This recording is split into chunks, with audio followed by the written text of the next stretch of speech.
मेरे प्रिय मित्रों, आइए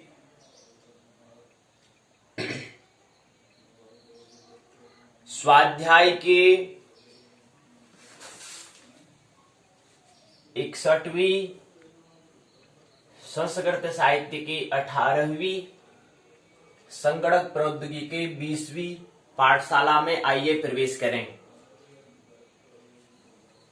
12 नवंबर 2020 भूमंच ज्योतिष पाठशाला बीजेपी स्वाध्याय दिवस 61वां संस्कृत साहित्य का 18वां।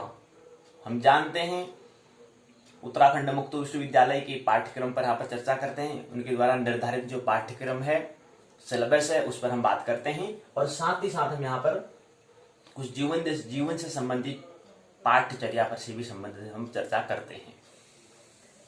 और पाठशाला के 2 भाग होते हैं, ये हम जानते हैं। पहला भाग पाठ्यचर्या प्रश्नोत्तर चर्चा, दूसरा भाग पाठ्यक्रम अर्थात पाठ्य चर्चा। और दूसरी महत्वपूर्ण बात, आज 61वां दिवस है। जैसे ही 61वां दिवस की पाठशाला संपन्न होगी, वैसे ही 2 माह पूर्ण हो जाएंगे। पिछले महीने सितंबर से अक्टूबर, अक्टूबर से नवंबर,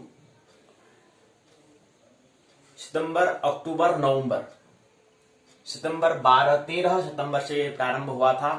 13 से अक्टूबर, 12 अक्टूबर तक, 13 सितंबर से 12 अक्टूबर तक और 13 अक्टूबर से 12 नवंबर तक। आज क्योंकि 12 नवंबर है तो आज की पाठशाला होते ही 2 माह पूर्ण हो जाएंगे। तो परमात्मा के लिए हम बहुत बहुत आभार प्रकट करते हैं कि उनके अनुकंपा से, उनकी दया दृष्टि से 2 माह पूर्ण हो जाएंगे आज की पाठशाला को पूर्ण होते हुए। तो आइए उसी के उपलक्ष्य में पहले एक हम प्रार्थना एक भावपूर्ण प्रार्थना करें।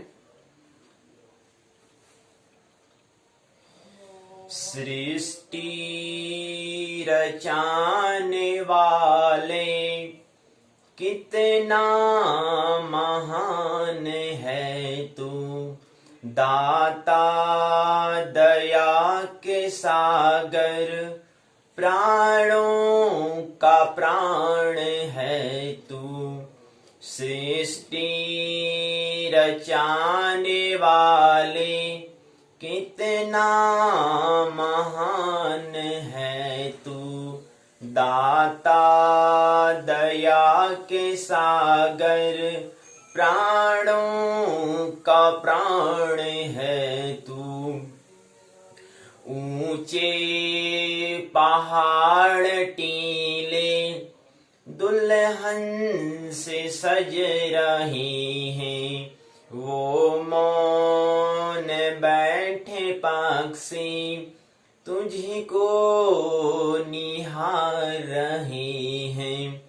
फूलों से तेरी डाली मुस्कान भर रही है, दाता दया के सागर, प्राणों का प्राण है तू।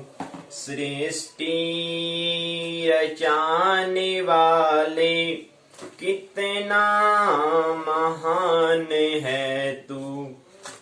सूरज बनाया तूने, चंदा बनाया तूने, तारों को रोशनी दी, जग को सजाया तूने। जग को सजाने वाले कितना महान है तू। सृष्टि रचाने वाले कितना महान है तू, दाता दया के सागर, प्राणों का प्राण है तू। 2 माह पूर्ण होने पर ये परमात्मा को ये प्रार्थना समर्पित यहाँ पर हमने इसका प्रस्तुत किया, ताकि परमात्मा का हम आभार प्रकट करें, उसके आभारी धन्यवाद प्रकट करें। 2 माह पूर्ण होने वाले हैं आज की पाठशाला को संपन्न होते ही, पूर्ण होते ही। आइए हम यहाँ पर आज की पाठशाला में प्रवेश करें। 2 भाग हैं पाठशाला के, बताइए हमको। आइए पहले पाठ्यचर्या में प्रवेश करें। संगणक प्रौद्योगिकी के अंदर हमने कल 6वां अध्याय को समझने का प्रयास किया। आज की पाठशाला में 7वें अध्याय को समझने का प्रयास करेंगे। 7वां अध्याय का नाम है using paint in Windows. Windows XP में पेंट का हम कैसे प्रयोग करना है, हमको उसको हम समझने का प्रयास आज की पाठशाला में। 2 सत्र हैं इस पुस्तक में दिया गया है, 2 सत्र दिए गए। तो पहले सत्र में और दूसरे सत्र में इसको समझने का हम प्रयास करेंगे। 2 सत्र में इसको समझने का हम प्रयास करेंगे। उसके बाद test your knowledge, terms of remember.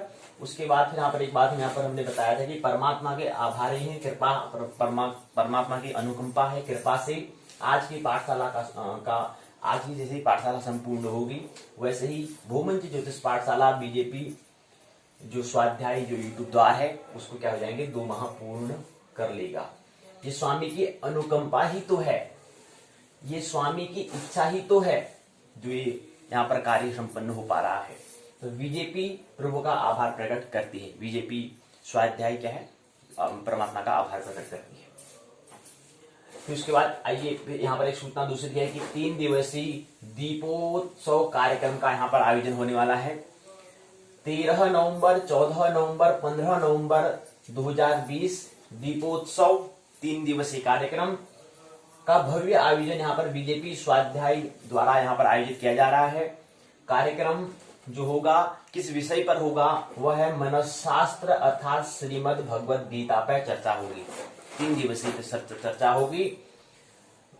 यहाँ पर भाग 1 में हम पाठशाला, हमने कहा कि पाठशाला के 2 भाग होते हैं। पाठशाला के पहले भाग संगणक प्रौद्योगिकी के अंतर्गत यहाँ पर हम क्या है, श्रीमद् भगवद गीता अर्थात मनोशास्त्र गीता को समझने का हम प्रयास करेंगे। 3 दिवसीय पाठशाला, 3 दिवसीय जो हमारे यहाँ पर कार्य 3 दिवसीय जो दीपोत्सव कार्यक्रम है उस पर हम यहाँ पर गीता का चर्चा का आयोजन यहाँ पर करेंगे। 3 सत्र हमारा पाठ्यचर्या था, जो पाठशाला का जो पहला भाग है वहां पर करेंगे, और साथ ही साथ हमारा दूसरा भाग चलते रहेगा। जो हमारा क्या चल रहा है, संस्कृत साहित्य का जो पाठशाला चल रही है वो तो चलती ही रहेगी, लेकिन पहले भाग में हम यहाँ पर गीतों श्रीमद् भगवद गीता का यहाँ पर उस पर हम दीपोत्सव जो है उसके उपलक्ष्य पर यहाँ पर हम उसका आयोजन हम करेंगे। यहाँ पर दीपोत्सव यहाँ पर कार्यक्रम, दीपोत्सव की दिवाली है, दीपावली है, तो एक भाव यहाँ पर दीपों का उत्सव के तौर पर यहाँ पर हमने एक श्रीमद् भगवद गीता का यहाँ पर हमने बीच में रखा है, इसलिए इसका यहाँ पर क्या करेंगे, चर्चा, उस पर हम चर्चा करेंगे। और दूसरी बात, क्योंकि यहाँ पर कितने सत्रों में गीता में क्या है, 18 अध्याय हैं। गीता में 18 अध्याय, 700 श्लोक इसमें दिए गए हैं, जिसमें सबसे पहले महत्वपूर्ण ये होता है कि श्रीमद् भगवद गीता, श्रीमद् किसे कहते हैं, श्रीमद् किसे कहते हैं, भगवत किसे कहते हैं, गीता किसे कहते हैं, ये 3 शब्द से बना है श्रीमद् भगवद गीता। कहीं आपने लिखा हुआ देखा होगा, ये लिखा हुआ है यहाँ पर श्रीमद् भगवद गीता। तो श्रीमद् मतलब क्या होता है, कभी आपने सोचा श्रीमद् मतलब क्या है, क्यों लिखा है श्रीमद्? श्रीमद् जो होता है वो ब्रह्म का प्रतीक है। कभी आपने गौर किया, 3 बातें होती हैं, 3 बातें होती हैं। पहली बात होती है श्री, दूसरा होता है श्रीमती, तीसरा होता है श्रीमान। कभी आपने देखा जब संत के आगे से श्री श्री लग दिया जाता है, क्या मतलब है उसका? श्री, श्रीमती, श्रीमान, ये 3 शब्द यहाँ पर दिए हुए हैं, 3 शब्द आपने सुने हैं। श्री यहाँ पर क्या है, प्रकृति के सद्गुण को दिखाता है। श्रीमती यहाँ पर प्रकृति के रजगुण को दिखाता है। श्रीमान जो है प्रकृति के तमस गुण को दिखाता है। इसलिए श्री, श्रीमती, श्रीमान यहाँ पर 3 शब्द यहाँ पर प्रयोग करते हैं। लेकिन हम श्री, श्रीमती, श्रीमान का यहाँ पर प्रयोग नहीं, हम यहाँ पर श्रीमत की बात कर रहे हैं जी। हम श्री, श्रीमती, श्रीमान, यानी कि श्रीमान, श्रीमती, श्री से आगे की यात्रा अर्थात श्रीमत की यात्रा हम यहाँ पर करेंगे। तो इसलिए यहाँ पर श्रीमद यहाँ पर कहा गया है। यहाँ पर श्रीमान, श्रीमती या श्री नहीं कहा है, बल्कि क्या है, श्रीमत कहा है। और दूसरा शब्द आता है भगवत। क्या मतलब है भगवत का? भगवत का मतलब हमने यहाँ पर इसका फिर अभी यहाँ पर इसका विस्तार से भी हमने बताया है, उसको मतलब शब्दों का बताया, इसका मतलब क्या होता है कि श्रीमद् भगवत गीता का पूरा मतलब क्या है, ये हम पहले समझेंगे। उससे पहले ये तो समझ लें कि आखिर श्रीमद् भगवत मैंने क्या है। भगवत मैंने होता है कि हमारी योग्यता, जन्म सिद्ध अधिकार हमारी क्या है, हमें जैसे ही मनुष्य शरीर मिला है वैसे ही हम योग्य लेकर आए हैं, योग्यता लेकर आए हैं, इलिजिबिलिटी की हम लेके आए हैं कि हमारी हम भगवत्ता अर्थात भगवान तक हमें पहुंचना होता है। हम जब तक भगवान न बने तब तक हमारा जीवन सार्थक नहीं। जीवन सार्थक तब होगा जब हम भगवान बन जाएंगे, अर्थात भगवत्ता का प्रतीक भगवत है। तो श्रीमद् भगवत यहाँ पर इसका मतलब होता है। गीता का मतलब क्या है? गीता का मतलब होता है गाना। कभी आपने सुना है पर गीता शब्द यहाँ पर प्रयोग किया गया है। और गीता क्या है? वैसे स्त्रीलिंग यहाँ पर शब्द यहाँ पर प्रयोग किया गया है। यहाँ पर कहीं गीतेश्वर या कुछ और नहीं लिखा है, पर गीता शब्द का उपयोग यहाँ पर किया है। तो गीता का कुल मतलब इतना होता है कि गीत, जो गाना हम जो सॉन्ग गाते हैं ना, वो गाना है। तो वो हमारा गाना कैसा होना चाहिए? वो गाना हमारा श्रीमद् भगवत होना चाहिए। जो हमारी योग्यता, जो हम योग्य लेकर आए हैं, जो हमारे अंदर हुनर कौशल है, उसको जो लेकर आए हैं, उसी गीत को हमें गाना है, उसी गीत को हमको गुनगुनाना है। कभी आप देखना, जब कोई काम करता है भजन में गुनगुना रहा है, कभी राम बन के कभी श्याम बन के चले आना प्रभु जी चले आना, तुम राम रूप में आना, सीता साथ लेके धनुष हाथ लेके चले आना प्रभु जी चले आना, कभी राम बन के कभी श्याम बन के चले आना प्रभु जी चले आना। जब कोई काम करता तो काम करते हुए मन में गुनगुना रहा है, कुछ न कुछ गुनगुन कर रहा है। तो ऐसा ही गुनगुन जो हमारा क्या है, आप थोड़ा पहले श्रीमद् भगवत गीता के शब्द को समझें क्या मतलब है। श्रीमद् मतलब होता है कौशल। उससे पहले एक बात और समझे, हमने कहा श्री, श्रीमती, श्रीमान, हमने कहा क्या है, प्रकृति की बात हो रही है, और श्रीमद् क्या है, ब्रह्म की बात हो रही है। हमने पहले भी कहा था, जब हम ज्योतिष का अध्ययन यहाँ पर कर रहे थे, वहां हमने ब्रह्मांड को समझने का हमने प्रयास किया था। ब्रह्म प्लस अंड को हमने समझा था। ब्रह्म का मतलब होता है, हमने कहा मूल, अंड का मतलब होता है प्रकृति। ये हमने कहा था, इसके योग से ब्रह्मांड बनता है।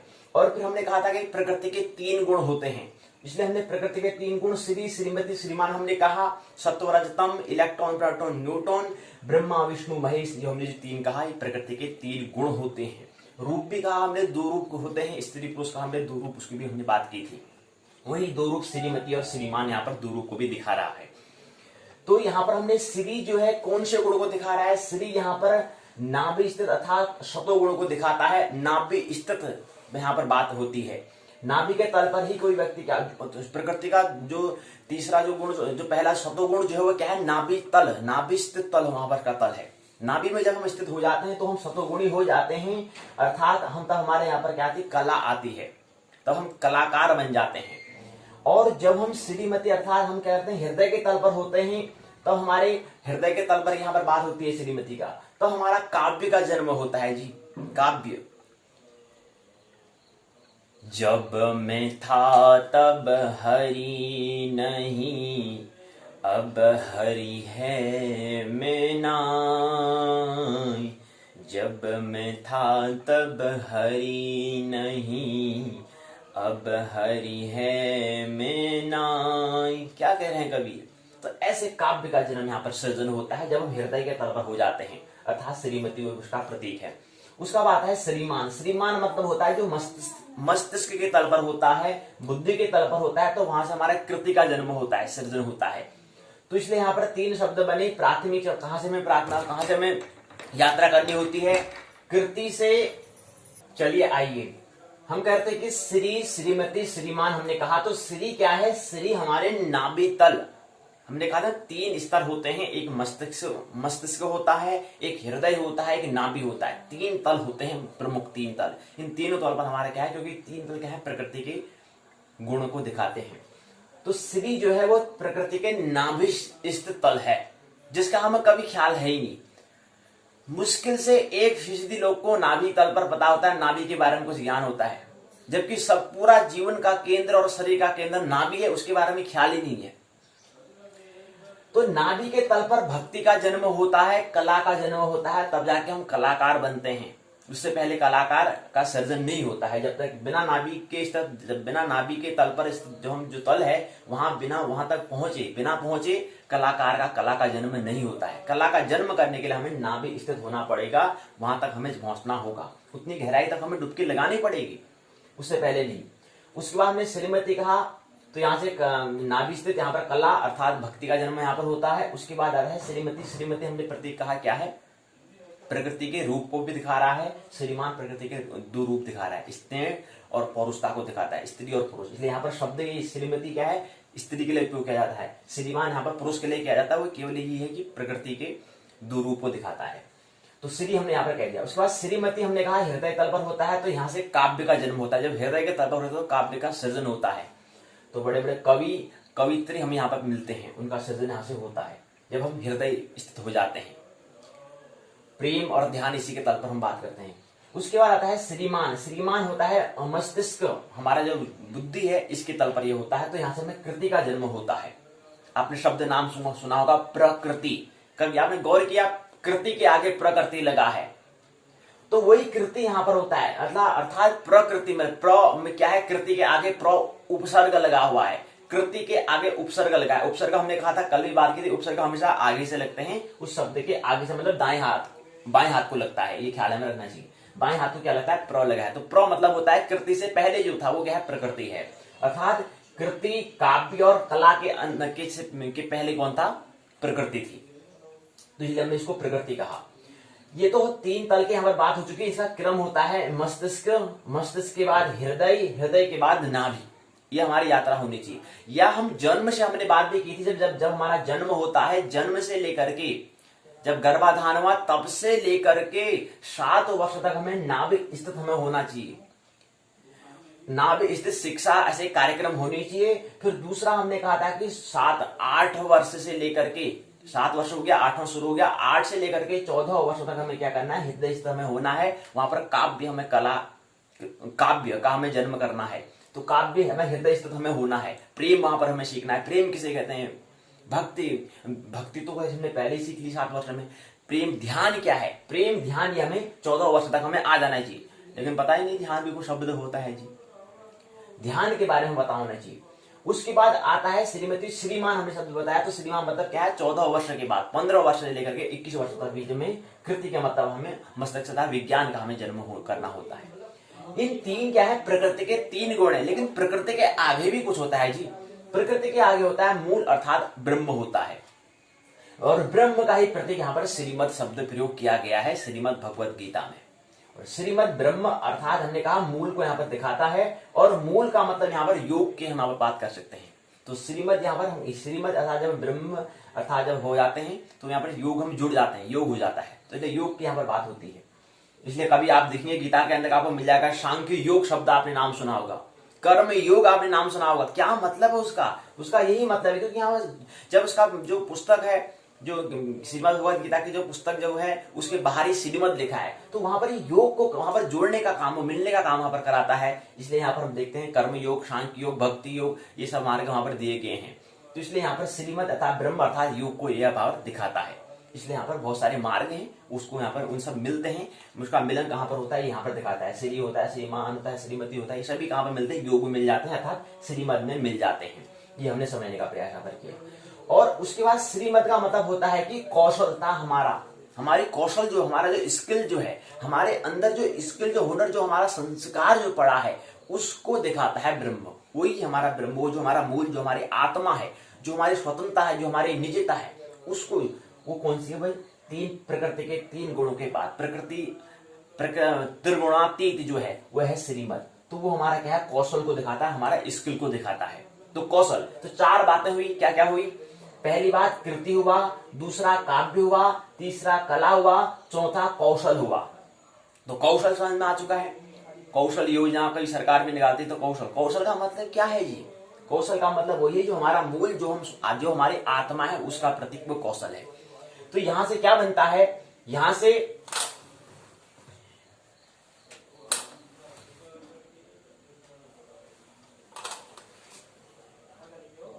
अब यहाँ से हमने कहा कि आप इसको पूरा समझे। यहाँ पर किताब में, पुस्तक में दिया हुआ है, ग्रंथ में दिया हुआ है, मनस शास्त्र में लिखा हुआ है श्रीमद् भगवद गीता। अब इसको एक साथ हमें यहाँ पर लिखा गया है।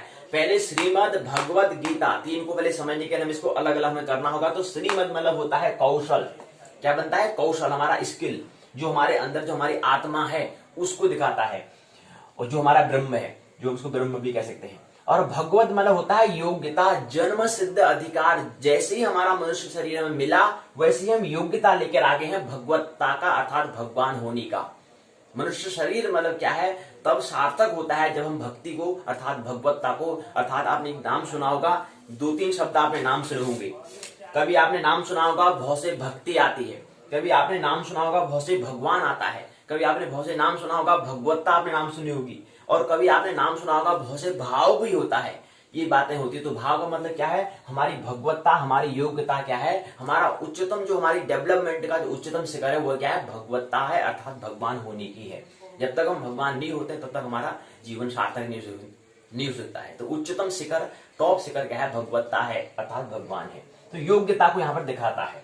और उसके बाद आता है गीता। गीता का मतलब हमने बताया गाना, गुनगुनाना, हमने बात कर दी गाना। तो इसलिए तीनों शब्द का यहाँ पर एक साथ लिख रहे हैं। तो श्रीमद् भगवद गीता का मतलब होता है कुशल योग्य हम गाना। हमारा जो कौशल, जो हमारा आत्मा है उसी को हमें गाना है। किसी के उधार ज्ञान को, हमें सूचना को नहीं दोहराना है। वो उधार ज्ञान कुछ काम करने वाला नहीं है। किसी के अनुयायी हमें नहीं हो जाना है। हमारे अंदर जो बीज पड़ा है, जो हमारा कुशल, जो हमारी कौशलता, जो हमारी कुशलता है, उस कुशल योग्य हमें क्या करना है? जो हमारे आत्मा है, जो हमारा बीज है, उसी को हमें गुनगुनाना है, गाना है। तो ये बन जाता है श्रीमद् भगवद गीता। कुछ इस तरह ही क्या है, कृष्ण क्या है, अपने अर्जुन अपनी बातों को गुनगुनाता है, उन दोनों के बीच में संवाद होता है, वो यहाँ पर हमको मिलता है कृष्ण अर्जुन का संवाद। और यहाँ पर एक बात और महत्वपूर्ण ख्याल जो हमें रखनी है, उससे पहले एक बात और समझ लें। श्रीमद, श्रीमद के आगे पीछे मद लिखा हुआ है। मद का मतलब आपने देखा होगा अहंकार। बड़ा मद में है यार, बड़ा अहंकारी है, हम कहते हैं अहंकार, घमंड जो है, अहंकार का जो वध कराए वह है श्रीमद। अहंकार का जो वध कराए वह है श्रीमद, या अहंकार का वध जो हो गया है वो कहलाएगा श्रीमद। श्रीमद क्या है? एक अचीवमेंट है, एक उपलब्धि है। एक चीज हमें क्या करना, एक मतलब क्या है, हमारा विकास का एक हिस्सा है। उस एक शिखर तक हमें पहुंचना होता है। तो श्रीमद मतलब होता है कि हमारा ईगो, हमारे अहंकार का वध हो जाना चाहिए। वो हमारा क्या है, जब इसका वध हो जाता है तो वो श्रीमद कहलाता है। और जो कराए या जिसका हो गया है, ये दोनों को हम श्रीमद कहते हैं। तो दूसरा शब्द ये भी हम उपयोग कर सकते हैं। दूसरा तो पहला हमने कहा कि कौशल है, दूसरा ये भी हो सकता है कि अहंकार का वध कराए। जो अहंकार, जिससे अहंकार का वध, जिसका अहंकार, जिसका ईगोलेसनेस जिसका हो चुका है, अहंकार जिसका गिर चुका है, घमंड जिसका गिर चुका है, जिसकी माया से क्या हो गया, ब्रह्म में, जो प्रकृति में जो पहुंच चुका है, माया जो मैं मोर तोड़ते माया, मैं मेरा मेरी मेरे से जिसका छुटकारा हो चुका है, जिसको स्मरण आ चुका है, वह श्रीमद अर्थात ब्रह्म को इसने यात्रा कर ली है। तो यहाँ से बनता है। तो इसलिए क्या है, तो यहाँ पर गीत में आज यहाँ पर हमें गीता शब्द यहाँ पर प्रयोग किया गया। कभी गौर किया, गीता मतलब स्त्री शब्द यहाँ पर उपयोग किया है। तो गीत मतलब होता है, गीत में तो में आ यहाँ पर जोड़ा गया है, तो बन जाता है गीता। और गीता क्या है? जो कि स्त्री को दिखाता है, अर्थात काव्य को दिखाता है। तो हमने कहा है कि महत्वपूर्ण क्या है, हमें दो ही तलों पर स्मरण होता है। स्त्री का जोर पूरे हृदय पर होता है, पुरुष का पूरा जोर मस्तिष्क पर होता है। तीसरा जोर कहाँ, किसी को कुछ ख्याल नहीं है। इसलिए यहाँ पर श्रीमद् भगवद गीता ही लिखा। तो गीता मतलब यहाँ पर काव्य के, कम से कम हृदय के तल पर तो पहुंचो। हृदय के तल पर तो स्मरण रहना चाहिए, तब जाके थोड़ा, जब तुम हृदय के तल पर जब पहुंच जाते तो आगे तुम्हें नाभि के तल पर भी ख्याल आता है। लेकिन परमात्मा करे सभी को नाभि स्थित जीवन केंद्र, शरीर का जो केंद्र है, वहां पर तक हमें पहुंचना, वहां का स्मरण सभी को हो, ऐसा हम परमात्मा से प्रार्थना करते हैं। तो यह है काव्य को। इसलिए यहाँ पे गीता मतलब गीता उपयोग हमने किया। तो यहाँ पर क्या है, काव्य को ये दिखाता है, हृदय को दिखाता है, प्रेम को दिखाता है, ध्यान को दिखाता है। तो ये हमने समझने का प्रयास यहाँ पर किया। तो एक बात हमने समझी, हमने कहा कि गीता में क्या होगा, अर्जुन और कृष्ण का संवाद होगा। क्योंकि आने वाले हम यहाँ पर 13, 14, 15 3 दिन यहाँ पर क्या कर रहे हैं, दीपोत्सव कार्यक्रम यहाँ पर हो रहा है। तो इसलिए हम यहाँ पर थोड़ा गीता को लेने का प्रयास यहाँ पर कर रहे हैं। क्योंकि यहाँ पर ब्रह्म की ओर ये क्या है, एक मनस शास्त्र है। ये हमें ख्याल रखना चाहिए, ये शास्त्र है लेकिन क्या है, मनस है। शास्त्र है, लेकिन कुछ शास्त्र ऐसे होते हैं जो ब्रह्म की ओर अर्थात श्रीमद की ओर क्या करते हैं, संकेत देते हैं। तो गीता में भी गीता भी क्या है, उसी श्रेणी में आती है। और शास्त्र भी आ सकते हैं जो श्रीमद अर्थात क्या है, ब्रह्म की ओर हमें क्या करे, संकेत दे, इशारा कराए। तो कृष्ण अर्जुन का संवाद भी जब होता है, जब आपस में चर्चा करते हैं, वार्तालाप करते हैं, तो ब्रह्म की ओर हमको संकेत मिलता है। तो इसी के अंतर्गत हमने देखा कि पहले अध्याय में 47 श्लोक हैं, दूसरे अध्याय में 72 श्लोक हैं, तीसरे अध्याय में 43, चौथे अध्याय में 42, पांचवें अध्याय में 29, छठे अध्याय में 47, सातवें अध्याय में 30, आठवें अध्याय में 28, नौवें अध्याय में 34, 10वें अध्याय में 42, 11वें अध्याय में 55, 12वें अध्याय में 20, 13 अध्याय में 34, 14वें अध्याय में 27, 15वें अध्याय में 20, 16वें अध्याय में 24, 17वें अध्याय में 28, 18वें अध्याय में 78 श्लोक यहाँ पर दिए गए हैं। ये 18 अध्याय, हमने कहा 18 अध्याय हैं, 700 श्लोक हैं। अब 700 श्लोक हैं, कभी आपने प्रश्न किया 700 श्लोक में अर्जुन के कितने श्लोक होंगे या कृष्ण के कितने श्लोक होंगे? कभी विचार किया आपने कि कितने श्लोक है? 700 श्लोक तो हम कहते हैं जी। तो वहां पर कृष्ण के कितने श्लोक है, कृष्ण के द्वारा दिए गए कितने श्लोक वहां पर दिए गए हैं, अर्जुन के द्वारा कितने श्लोक हैं, धृतराष्ट्र के कितने श्लोक दिए हैं, धृतराष्ट्र इस श्रीमद् भगवद गीता में धृतराष्ट्र कितने बोले हैं, कितने श्लोक का उन्होंने उच्चारण किया है, मतलब कितने वक्तव्य, कितने उन्होंने बात की है, और संजय ने कितनी बात की है। 4 पात्र यहाँ पर मुख्य हैं। तो यहाँ पर पहला अध्याय धृतराष्ट्र से प्रारंभ होता है। धर्म क्षेत्रे कुरुक्षेत्रे संवेतायुत्सव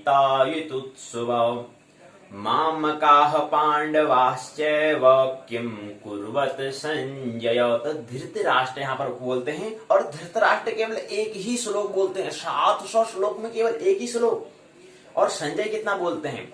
संजय यहाँ पर 41 श्लोक का उच्चारण करते हैं, इतनी बात करते हैं, 41 श्लोक जितनी बात करते हैं संजय। धृतराष्ट्र एक श्लोक जितनी कहता है, बातचीत करता है। शेष अब तो अर्जुन कितने श्लोक की बात करते हैं? अर्जुन केवल 84 श्लोक की बात करते हैं। तो और कौन करता है इतनी ज्यादा बात? कृष्ण कितने करते हैं? कृष्ण 574 श्लोक तक चर्चा करते हैं। 574, इतनी बड़ी चर्चा क्या है, कृष्ण की ही है। ज्यादा विस्तार क्या है, कृष्ण ही बोलते हैं इस गीता में। इसलिए तो उसको श्रीमद् भगवद गीता हमने कहा, और इसलिए विश्व में प्रसिद्ध है और सबसे ज्यादा पढ़ी जाने वाली पुस्तक है। न्यायालय में भी इसका ही जिक्र वहां पर होता है, वहां पर शपथ वपथ का कार्यक्रम जो होता है श्रीमद् होता है। तो यहाँ पर कृष्ण ही क्या बोल रहे हैं? कृष्ण क्या है? अतीत भविष्य, अतीत से वर्तमान, वर्तमान से भविष्य के प्रतीक है। कृष्ण कोई वर्तमान की प्रतीक नहीं है, भविष्य में जो हमें होना होता है उसके प्रतीक है, भविष्य में जो घटना होती है उसके प्रतीक है। कृष्ण बहुत कम लोग बन पाते हैं, कहने का मतलब है। अर्जुन ही नहीं बन पाते तो कृष्ण कहां से बन पाएंगे? वो दूसरी बहुत बात की बात है, अर्जुन ही नहीं बन पाते। तो कृष्ण क्या है? एक व्यक्ति के जीवन काल का, कालखंड का भविष्य को दिखाता है। तो कृष्ण क्या होना है? भविष्य में हमें कुछ उपलब्ध करना है, विकास के कुछ हमें उच्चतम शिखर तक हमें पहुंचना है, वो कृष्ण का प्रतीक है। तो उसके लिए क्या बनना पड़ेगा? पहले अर्जुन बनना पड़ेगा। क्या बनना पड़ेगा? अर्जुन बनना पड़ेगा, तब जाके क्या होगा? कृष्ण हम बन सकते हैं, अर्थात भगवत्ता। जो हम कह रहे हैं कि हम जन्म से भगवत्ता लेकर हम यहाँ पर आए हैं, परमात्मा ने हमारे पर अनुकंपा कर दी, क्योंकि जन्म हमें दे दिया मनुष्य शरीर। और मनुष्य शरीर क्या है? शास्त्रों में कहा है मोक्ष का द्वार। मोक्ष मतलब होता है स्वतंत्रता का, निर्वाण का द्वार है। परमात्मा ने तो कृपा हमारे ऊपर कर दी है। अब हम कितना करते हैं अपनी कृपा हम कितना करते हैं, अनुकंपा कितने हम अपने ऊपर करते हैं, ये हमारे ऊपर निर्भर रहता है, प्रत्येक व्यक्ति पर निर्भर रहता है।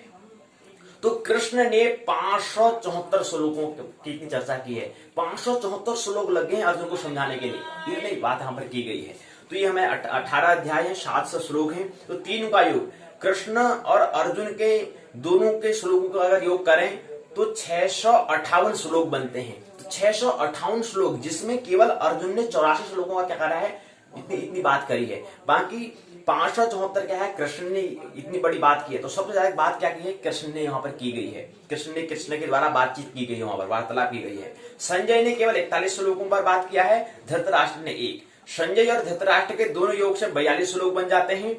कृष्ण और अर्जुन के दोनों के श्लोकों का अगर योग करें तो 658 बन जाते हैं। 658 में अगर हम 42 का योग करते हैं तो बन जाता है 700 श्लोक। तो इस प्रकार से 700 श्लोक होता है। तो यही हम प्रयास हमारा रहेगा।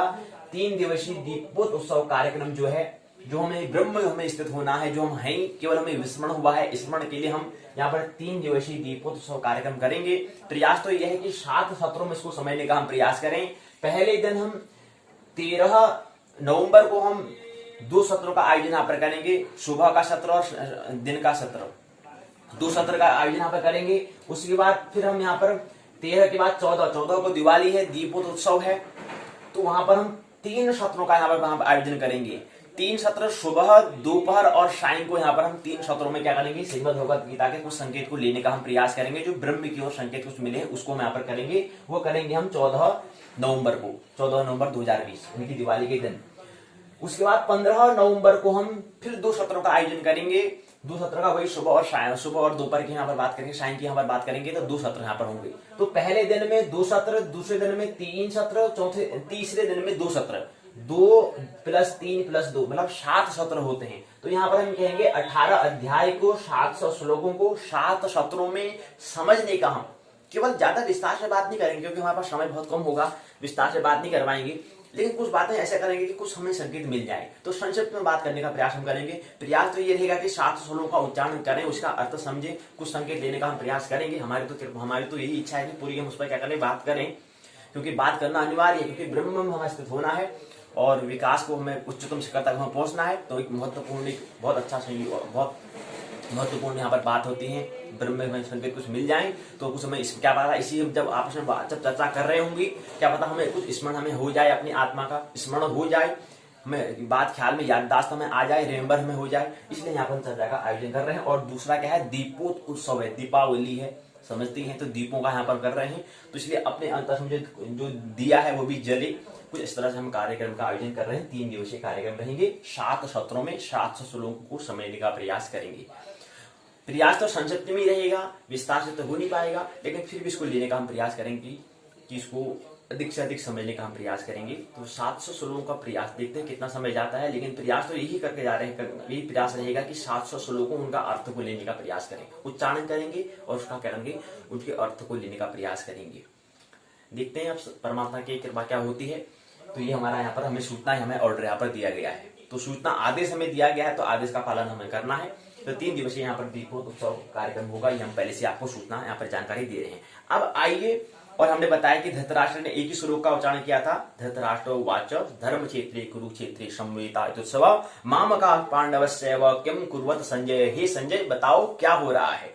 एक अंधे धृतराष्ट्र से क्या होती है, कथा प्रारंभ होती है, ये संवाद प्रारंभ होता है, जिसमें 574 श्लोक कृष्ण के द्वारा, अर्जुन के द्वारा 74 श्लोक, 84 श्लोक, माफ करना 84 श्लोक, और संजय के द्वारा 41, धृतराष्ट्र के द्वारा 1 श्लोक। धर्म क्षेत्रे कुरुक्षेत्रे संवेदितोत्सव मामका पांडवस्यैव किम कुर्वत संजय। और दूसरा ये बात ख्याल रही, ये जो हम श्रीमद् भगवत गीता कह रहे हैं, इसको कंठस्थ नहीं करना है, ये ख्याल रहना चाहिए, मानना नहीं है, उन श्लोकों को रटना नहीं है।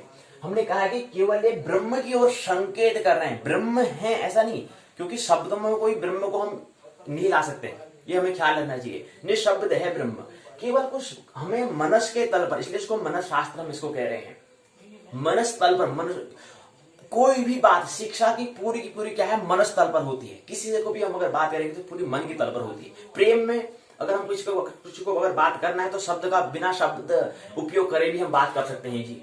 ध्यान में भी ये होता है, बिना शब्द के हम बात कर सकते हैं, वार्तालाप कर सकते हैं, कम्युनिकेशन कर सकते हैं बिना शब्द के। कभी आप अपना महावीर की शून्य वाणी हम कहते हैं, उनकी वाणी तो शून्य है भाई, शब्द का प्रयोग ही नहीं करते हैं। तो ऐसा भी होता है, ऐसा तल भी है जहां पर शब्द का ही उपयोग नहीं करना है। तो प्रयास यही है कि कैसे हम मौन हो जाए, कैसे हम साइलेंट हो जाएं, इस गीता को 700 श्लोकों कंठस्थ में करना, ऐसा प्रयास नहीं करना है। केवल हमें कुछ बातें, संकेत हमें लेने, जो हमें धारण करना है, ताकि हमें भी कुछ हो जाए, स्मरण हो जाए। तो इसलिए हमें कंठस्थ नहीं करना है, ये ख्याल रहे, यही प्रयास है। इसलिए हम एक सूत्र महत्वपूर्ण कहते हैं, मानना नहीं है, जानना है। उसका एक ही मतलब है कि अपने आप को तरल बनाना है, क्षण क्षण में परिवर्तन करना है, ये ख्याल हमें रखना चाहिए। तो ये हम प्रयास यहाँ पर दीपोत्सव 3 दिवसीय कार्यक्रम में करेंगे। आइए, ये हमारा पाठशाला का पहला चरण पूर्ण होता है। पाठशाला के द्वितीय चरण में, पाठशाला के भाग 1 के द्वितीय चरण में आइए प्रवेश करें। वो ये है, आइए 7वें अध्याय को समझते हैं। 7वें अध्याय को आप पूरा लेने का हम प्रयास करेंगे, क्योंकि कल से हम क्या करेंगे, क्योंकि आज 12 तारीख हो चुकी है, कल हो चुका है 13 नवंबर, और हमने कहा कि 13, 14, 15 3 दिन हमारे पास बचे हैं मुश्किल से। 3 दिन हमें क्या करना है, दीपोत्सव कार्यक्रम का आयोजन हमें करना है। और उसके अंतर्गत हमें चर्चा क्या करनी है, उसके अंतर्गत जो हमारी पाठशाला का है मनशास्त्र श्रीमद् भगवद गीता पर हमें चर्चा करनी है। तो आज हमें जो संगणक प्रौद्योगिकी है उसके हम 7वें अध्याय को पूरा लेंगे, आधा नहीं पूरा ही लेंगे, क्योंकि 7वें उसके बाद फिर कल से हमें यहाँ पर गीता पर श्रीमद् भगवद गीता पर हमें चर्चा करनी है, इसलिए 3 दिन हम उस पर चर्चा करेंगे। और हमारे दूसरा पाठशाला भाग वो तो चलता रहेगा, ये हमें ख्याल रहना चाहिए। ऐसा नहीं कि उसके बिना हमारा पाठशाला ही बंद रह जाएगी, हम संस्कृत साहित्य को नहीं पढ़ेंगे, वो तो हमारा चलता रहेगा। वो भाग हमारे 2 में चलता रहेगा पाठशाला के भाग 1 में श्रीमद् भगवद को भी गीता को भी लेना है। और याद रही श्रीमद् भगवद गीता क्या, हमने कहा कि इसको हमने पहले भाग में ही क्यों रखा, इसको पाठ्यक्रम में क्यों नहीं रखा। और आने वाले दिन में पाठ्यक्रम में भी यहाँ पर उत्तराखंड मुक्त विश्वविद्यालय ने रखा है। दूसरे अध्याय को यहाँ पर क्या रखा है, यहाँ पर रखा गया है। तो दूसरे अध्याय में जो श्लोक दिए गए हैं उस पर हम विस्तार से, हो सकता है कल की 3 दिनों पाठशाला में विस्तार से बात करें, क्योंकि उत्तराखंड मुक्त विश्वविद्यालय ने वो पाठ्यक्रम में भी रखा है, ये हमें ख्याल रहना चाहिए। तो इसलिए हम, हालांकि इस वर्ष नहीं रखा है, अगले वर्ष द्वितीय वर्ष में या तृतीय वर्ष में रखा गया है, हम देख रहे थे। तो तृतीय वर्ष या द्वितीय वर्ष में रखा है, इसलिए हमें यहाँ पर थोड़ा उन श्लोकों को और विस्तार से समझने का हम प्रयास करेंगे। हालांकि दूसरा अध्याय रखा, ज्यादा विस्तार से नहीं रखा हमने, लेकिन आगे हमारे आने वाले पाठशाला में उपनिषद, वेद, ये सब आने वाले हैं।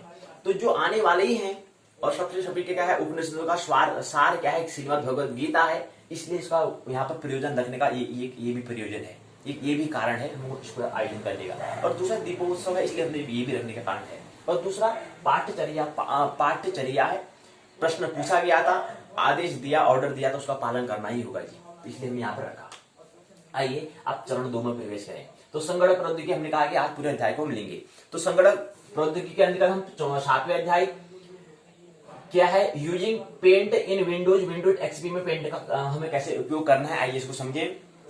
पहला है पेंट का मतलब जो हम कलर करते हैं, जो हम रंगीन करते हैं, उससे हम परिचय होने का प्रयास करते हैं। आइए परिचय, पेंट क्या है, ऐसे एप्लीकेशन जो विंडोज, पहले में क्या समझेंगे, सत्र 1 में इंट्रोडक्शन टू पेंट से हम परिचय, व्हाट इज पेंट क्या होता है।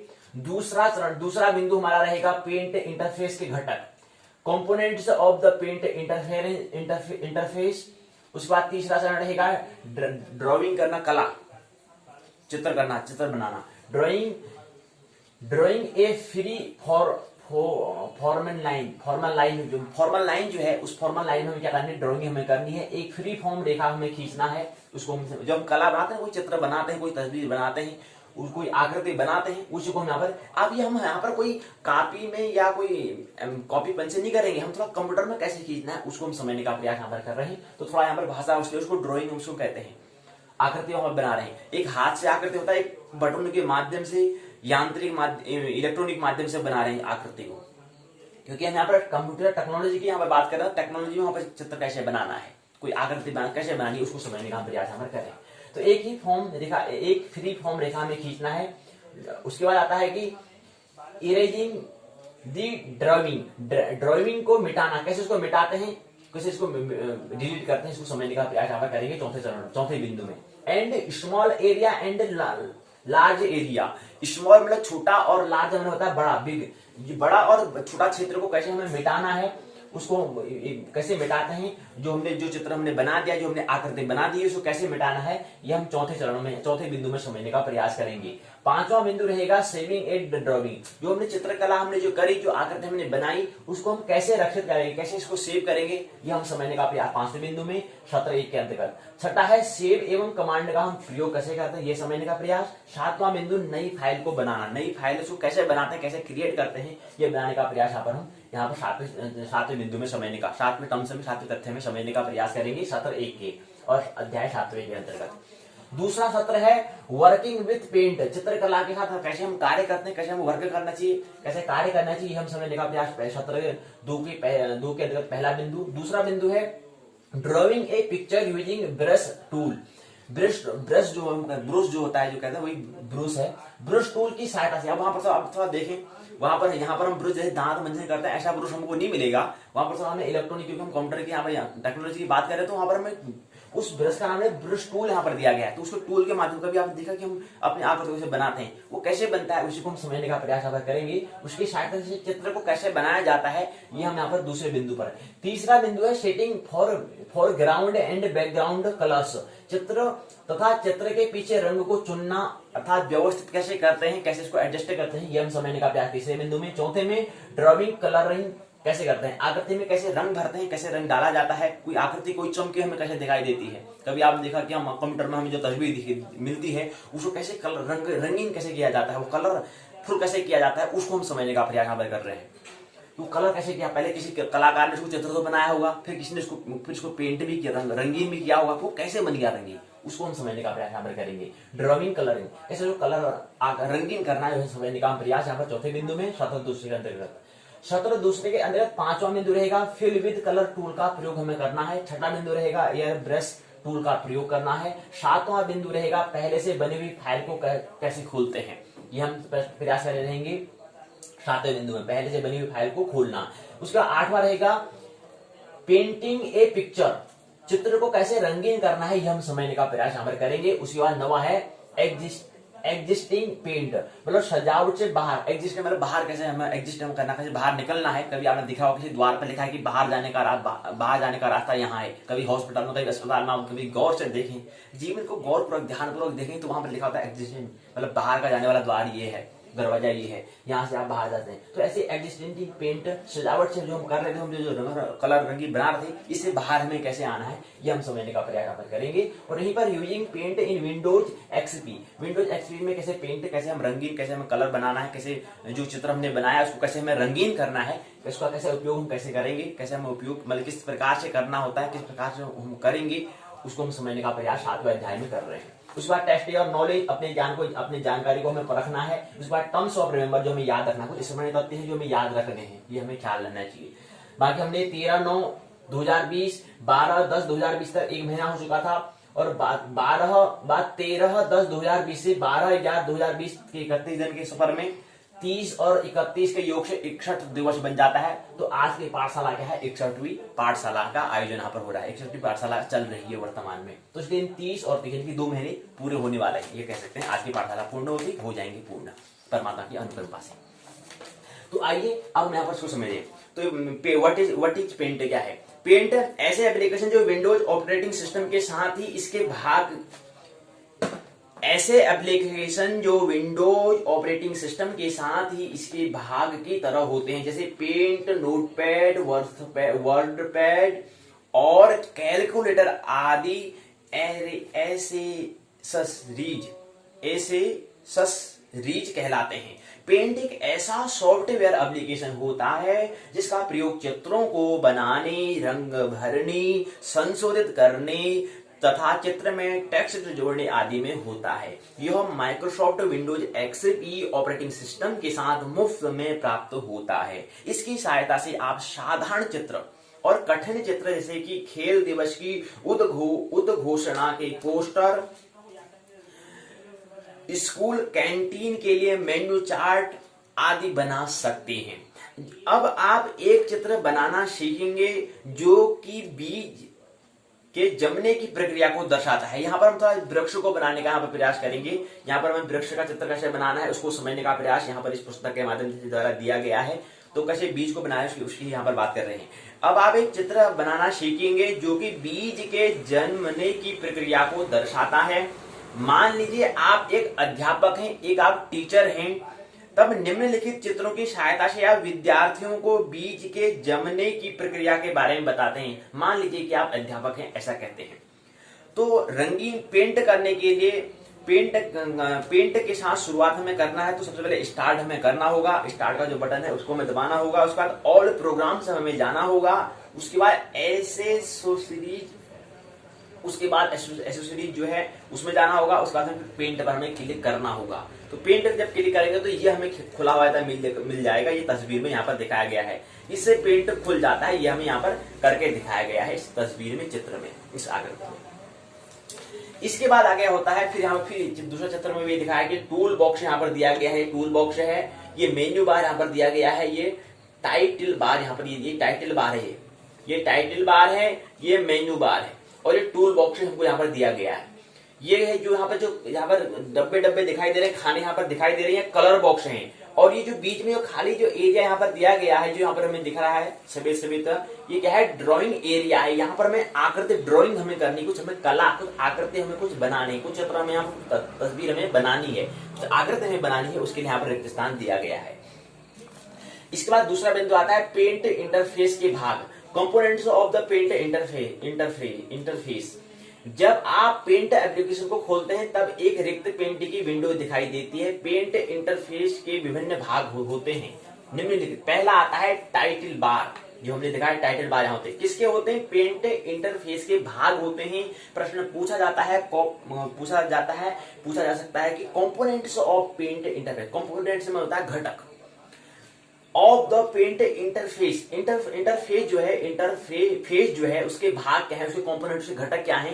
तो उसके में पहला जो घटक आता है, पहला जो भाग आता है वो आता है टाइटल बार। और यहाँ पर टाइटल बार जो ऊपर जो हमें काली रेखा में जो दिखाई दे रही है, ये क्या है, टाइटल बार है।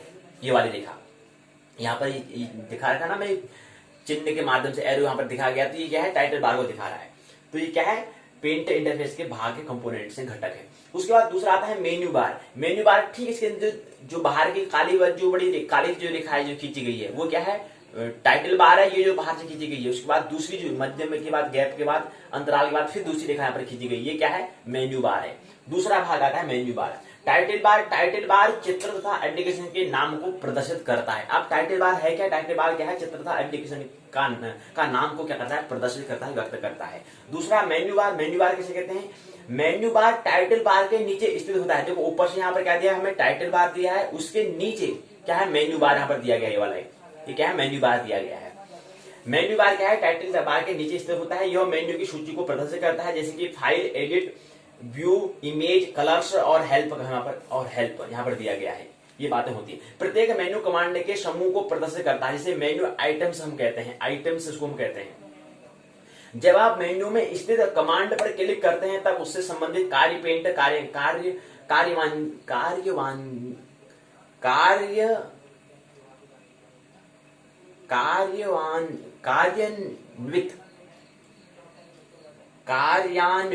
शब्द बनना है, तो कार्यान्वित करता है।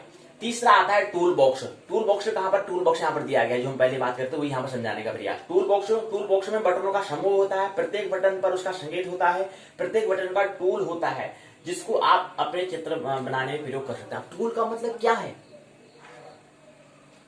जैसे आपने देखा कभी जब गाड़ी होती है, जो गाड़ी के ऊपर टूल होता है, वो जहां पर लोग ट्रक जो होता है, या कह सकते हैं ट्रक जो है, उसके ऊपर जो टूल होता है, वो टूल की बात हो रही है। चिंटू प्रश्न पूछ रहा है, गुरुजी वही टूल की बात हो रही है, वही टूल की बात हो रही है, शायद हो सकता है वही टूल हो, उस तरह का कुछ टूल हो। दिमाग तो सही लगाता है, क्योंकि टूल शब्द उसने सुना, टूल शब्द उसको भी टूल कहते हैं, वही टूल तो नहीं है। ठीक है, प्रश्न कर रहा है और प्रश्न कर मिल जाएगा उसका आंसर। तो टूल कह रहे हैं, टूल बॉक्स में बटनों का समूह होता है, प्रत्येक बटन पर उसका संकेत होता है, प्रत्येक बटन का टूल होता है, जिसको आप अपने चित्र बनाने में प्रयोग कर सकते हैं। तीसरा कंपोनेंट है टूल बॉक्स। चौथा कंपोनेंट है ड्राइंग एरिया, जहां पर हमें ड्राइंग कर रहे हैं, चौथी एरिया कहलाती है। यह पेंट की अर्थात आकृति को बनाने की स्क्रीन का वह भाग होता है जिसमें आप चित्र बनाते हैं, आकृति बनाते हैं। इसको कैनवास भी कहते हैं। क्या कहते हैं? कैनवास भी कहते हैं। पांचवा घटक है कलर बॉक्स। कलर बॉक्स रंगों के समूह यहाँ पर दिया गया है। पहला भाग, दूसरा भाग, तीसरा भाग, चौथा भाग और पांचवा भाग। 5 भाग होते हैं पेंट इंटरफेस के, कंपोनेंट से होते हैं, 5 कंपोनेंट से होते हैं। 5 कंपोनेंट हमें दिखाए गए। कलर बॉक्स रंगों के समूह को दिखाता है, जिसका प्रयोग आप चित्र बनाने, चित्र को रंगीन करने के लिए कर सकते हैं। पेंट में आप जो चित्र बनाते हैं उसे हम बिट मैप इमेज हम इसको कहते हैं। ये हम समझने का प्रयास करना चाहिए। ये हमें चित्र यहाँ पर दिया गया है, हमको यहाँ पर तस्वीर में बिट मैप इमेज हम करके दिखाया गया है। उसी क्रम में यहाँ पर आता है निम्नलिखित टेबल में टूल्स तथा उनका वर्णन दिया गया है। टूल्स हमें दिया है फ्री फॉर्म सिलेक्ट, हमें यहाँ पर दिया गया इसका वर्णन। यह चित्र का फ्री फॉर्म भाग चुनता है। दूसरा आता है सिलेक्ट, यह चित्र का आयताकार भाग को चुनता है। तीसरा होता है टूल्स को हम समझने का प्रयास कर रहे हैं। टूल निम्नलिखित टेबल में टूल्स और उसका वर्णन, टूल्स क्या है उसके बारे में हम समझने का प्रयास कर रहे हैं। 16 कुछ टूल्स होते हैं। पहला फ्री फॉर्म सेलेक्ट को हम देख रहे हैं, यह चित्र का फ्री फॉर्म को भाग को चुनता है। दूसरा सेलेक्ट, यह चित्र का आयताकार भाग को चुनता है। कलर इरेजर, कलर इरेजर होता है, इसका प्रयोग चित्र के छोटे से भाग को मिटाने का प्रयोग हम करते हैं। चौथा भाग आता है फिल विद कलर, रंगों के समूह में चित्र में रंग भरने में प्रयोग होता है। पांचवा पिक कलर, एक भाग से दूसरे भाग में रंग को कॉपी करने में प्रयोग इसका होता है। उसके बाद है छठा मैग्नीफियर, मैग्नीफियर क्या है, कैनवास क्षेत्र में चित्र का आकार बढ़ा देता है, मैग्नीफाई कर देता है। मैग्नीफाई क्लास आपने नाम सुना है, ग्लास बस नहीं होता है, मतलब बड़ा करना। उसके बाद है सातवां पेंसिल, इसका प्रयोग फ्री फॉर्म लाइन खींचने में काम आता है, चित्र को आकार देने का काम आता है। ब्रश जो हम कह रहे हैं, इसका प्रयोग फ्री फॉर्म लाइन खींचने एवं चित्र में रंग भरने में होता है। उसके बाद नौवां आता है एयर ब्रश, इसका प्रयोग ड्राइंग एरिया में रंग छिड़काने में प्रयोग होता है। 10वां टेक्स्ट होता है, टेक्स्ट को लिखने और संशोधित करने में प्रयोग होता है। 11वां लाइन है, ज्यामितीय आकार बनाने में इसका काम आता है। कर्व मतलब होता है, इसका प्रयोग मुड़ी हुई लाइन को खींचने में प्रयुक्त होता है। कर्व मतलब होता है, कर्व है मतलब एक मुड़ी हुई आकृति अर्थात विकृति हम उसको कह देते हैं। 13वां आता है रेक्टेंगल, आयताकार, रेक्टेंगल मतलब होता है आयताकार, इसकी सहायता से आयताकार, वर्गाकार, घनाकार, घनाभ जैसे आकृतियों को बना सकते हैं। 14वीं बात है पॉलीगन, यह असामान्य आकृति जैसे पंचभुज, षटभुज या समलंब आदि को बनाने में प्रयुक्त होता है। 15वीं इलिप्स, इलिप्स मतलब होता है, इलिप्स आपने नाम सुना होगा, इलिप्स यह गोलाकार अंडाकार आकृति को बनाने में प्रयोग होता है। और उसका 16वां है राउंडेड रेक्टेंगल, मतलब रेक्टेंगल मतलब है आयताकार, राउंडेड, यह आयताकार आकृति बनाने में प्रयुक्त होता है जिसके की कोने गोलाकार होते हैं। ये हमने समझने का प्रयास, टूल्स और उसके वर्णन को हमने समझने का प्रयास किया। टूल्स है उसका क्या प्रयोग हम करते हैं, ये हमने समझने का प्रयास यहाँ पर किया। 16 टूल्स यहाँ पर होते हैं। अगला है एक फ्री फॉर्म रेखा खींचना। अब हम ड्राइंग बना रहे हैं, drawing a free form line, free form line. आप टूल बॉक्स में उपलब्ध टूल्स की सहायता से फ्री हैंड ड्राइंग एवं पूर्व निर्धारित आकार बना सकते हैं। टूल बॉक्स में सबसे अधिक प्रयोग होने वाला टूल पेंसिल टूल होता है। कौन सा टूल सबसे ज्यादा उपयोग किया जाता है, पेंसिल का प्रयोग किया जाता है। उसके बाद है फ्री फॉर्म ड्राइंग बनाने के लिए हमें क्या करना होगा, कुछ बातें ख्याल रखनी है। कौन सी बातें ख्याल रखनी है, जहां से हम ख्याल रखेंगे तो हम फिर उसकी हम फ्री फॉर्म रेखा में खींच सकते हैं, केवल खाली एक आकृति हम उसको बना सकते हैं। कैसे बनाना है उसके लिए कुछ बातें। पहली बात, टूल बॉक्स में उपलब्ध पेंसिल टूल पर हमें क्लिक करना होता है। उसके बाद अब माउस पॉइंटर से जमीन की सतह तथा बीज को बनाना पड़ता है हमें बनाने। ये ऐसा हो सकता है कि यहाँ पर बीज को दिखा रखा है, हम अन्य दूसरी आकृति को भी ले सकते हैं, जो आकृति हम बना सकते हैं, ऐसी आकृति भी हम ले सकते हैं। तो ये बीज का ले रहे हैं, तो इसको बीज बनाने की आकृति बनानी आती होगी, हो सकता है कलाकार हो इसलिए बना पा रहे हो सकता है आप कलाकार अभी नहीं हो तो और दूसरी आकृति आप ले सकते हैं। कुल मिला के आपको कैसे कलर बना, कैसे तस्वीर कैसे बनना है, कैसे पेंट करना है। 7वां अध्याय का नाम है using paint in Windows XP में। विंडोज एक्सपी में हम कैसे पेंट का हमें प्रयोग करना है, कैसे रंग करना है, उसको हम समझने का हमें प्रयास कर रहे हैं। कैसे आकृति बनाते हैं, उसको कैसे रंगीन कर देते हैं, उसको हम समझना है। तो कोई भी आकृति हम ले सकते हैं। तो यहाँ पर इसलिए वृक्ष की यहाँ पर बात कर रहे हैं। तो क्या करना है, टूल बॉक्स में उपलब्ध पेंसिल टूल पर हमें क्लिक करना होता है। दूसरी बात, अब माउस पॉइंटर से जमीन की सतह पर बीज हमें बनाना होता है। यहाँ पर चित्र में हमें दिखाया गया है, यहाँ पर बीज है, ये बीज को हमें दिखाया गया है, ये तस्वीर में पूरी बात। इसके बाद अगला आता है, आप रिसाइज हैंडल की सहायता से ड्राइंग एरिया को बड़ा छोटा कर सकते हैं। ड्राइंग क्षेत्र के आकार को बदलने के लिए क्या करना पड़ता है, पहली बार ड्राइंग क्षेत्र के सबसे नीचे दाईं ओर पॉइंटर को हमें ले जाना होता है। इससे माउस पॉइंटर चिन्ह दिखाया गया, ऊपर नीचे को दिखाया, ऊपर नीचे को दिखा रखा है, ऐसे दिखा रखा है। मैं आप बदल सकते हैं, एरो को ऐसे भी कर सकते हैं, ऐसे भी कर सकते हैं, बदल सकते हैं। इसको हम रिसाइज हैंडल कहते हैं। तो ये रिसाइजर हैंडल क्या है, पहले ऊपर को ऐसे बनाना है, फिर इसको ऐसे बना दिया है, इसको ऐसे भी बना सकते हैं। तो ये क्या है, इसको हम रिसाइज हैंडल कहते हैं। ड्राइंग क्षेत्र के आकार बदलने के लिए क्या करना पड़ता है, पहली बात ये। दूसरी बात, ड्राइंग क्षेत्र का आकार छोटा बड़ा करने के लिए रिसाइज हैंडल को पीछे या आगे की ओर हमें ले जाना होता है। उसके बाद अगला बिंदु है ड्राइंग को मिटाना। कैसे इसको ड्राइंग जो हमने की है उसको कैसे डिलीट हमें करना है, इसको समझने के लिए हमें कैसे इसको रिमूव करना है, रिमूव द ड्राइविंग। आप पूरे चित्र तथा चित्र के किसी भाग को मिटा सकते हैं। चित्र मिटाने के लिए आप इरेजर टूल का प्रयोग कर सकते हैं। उसके बाद आता है एक छोटे क्षेत्र को कैसे मिटाना है। ड्राइंग को मिटाना है और ड्राइंग को पूरा नहीं मिटाना है, कुछ क्षेत्र छोटा भाग को मिटाना है या बड़ा भाग को मिटाना है। उसके लिए पहले हम छोटे भाग को ले रहे हैं, फिर उसे बड़े भाग को मिटाना है, कैसे रिमूव करना है वो समझने का प्रयास। पहले छोटे भाग को ले रहे हैं, छोटे भाग के क्षेत्र को ले रहे हैं, एक छोटे से क्षेत्र को रिमूविंग ए स्मॉल एरिया। चित्र में दर्शाए गए भाग को मिटाने के लिए पहली बात टूल बॉक्स में इरेजर पर हमें क्लिक करना होता है। दूसरी बात अब टूल बॉक्स में इरेजर के छोटे आकार को चुनने के लिए उस पर हमें क्लिक करना होता है। तीसरा पॉइंटर को उस जगह पर ले जाना होता है जिसको आप मिटाना चाहते हैं। यहाँ पर चित्र में यही प्रदर्शन यहाँ पर किया गया है, भाग मिट जाता है, यहाँ पर ये दिखाने का प्रयास यहाँ पर किया गया है, तस्वीर में जो करके दिखाया गया है।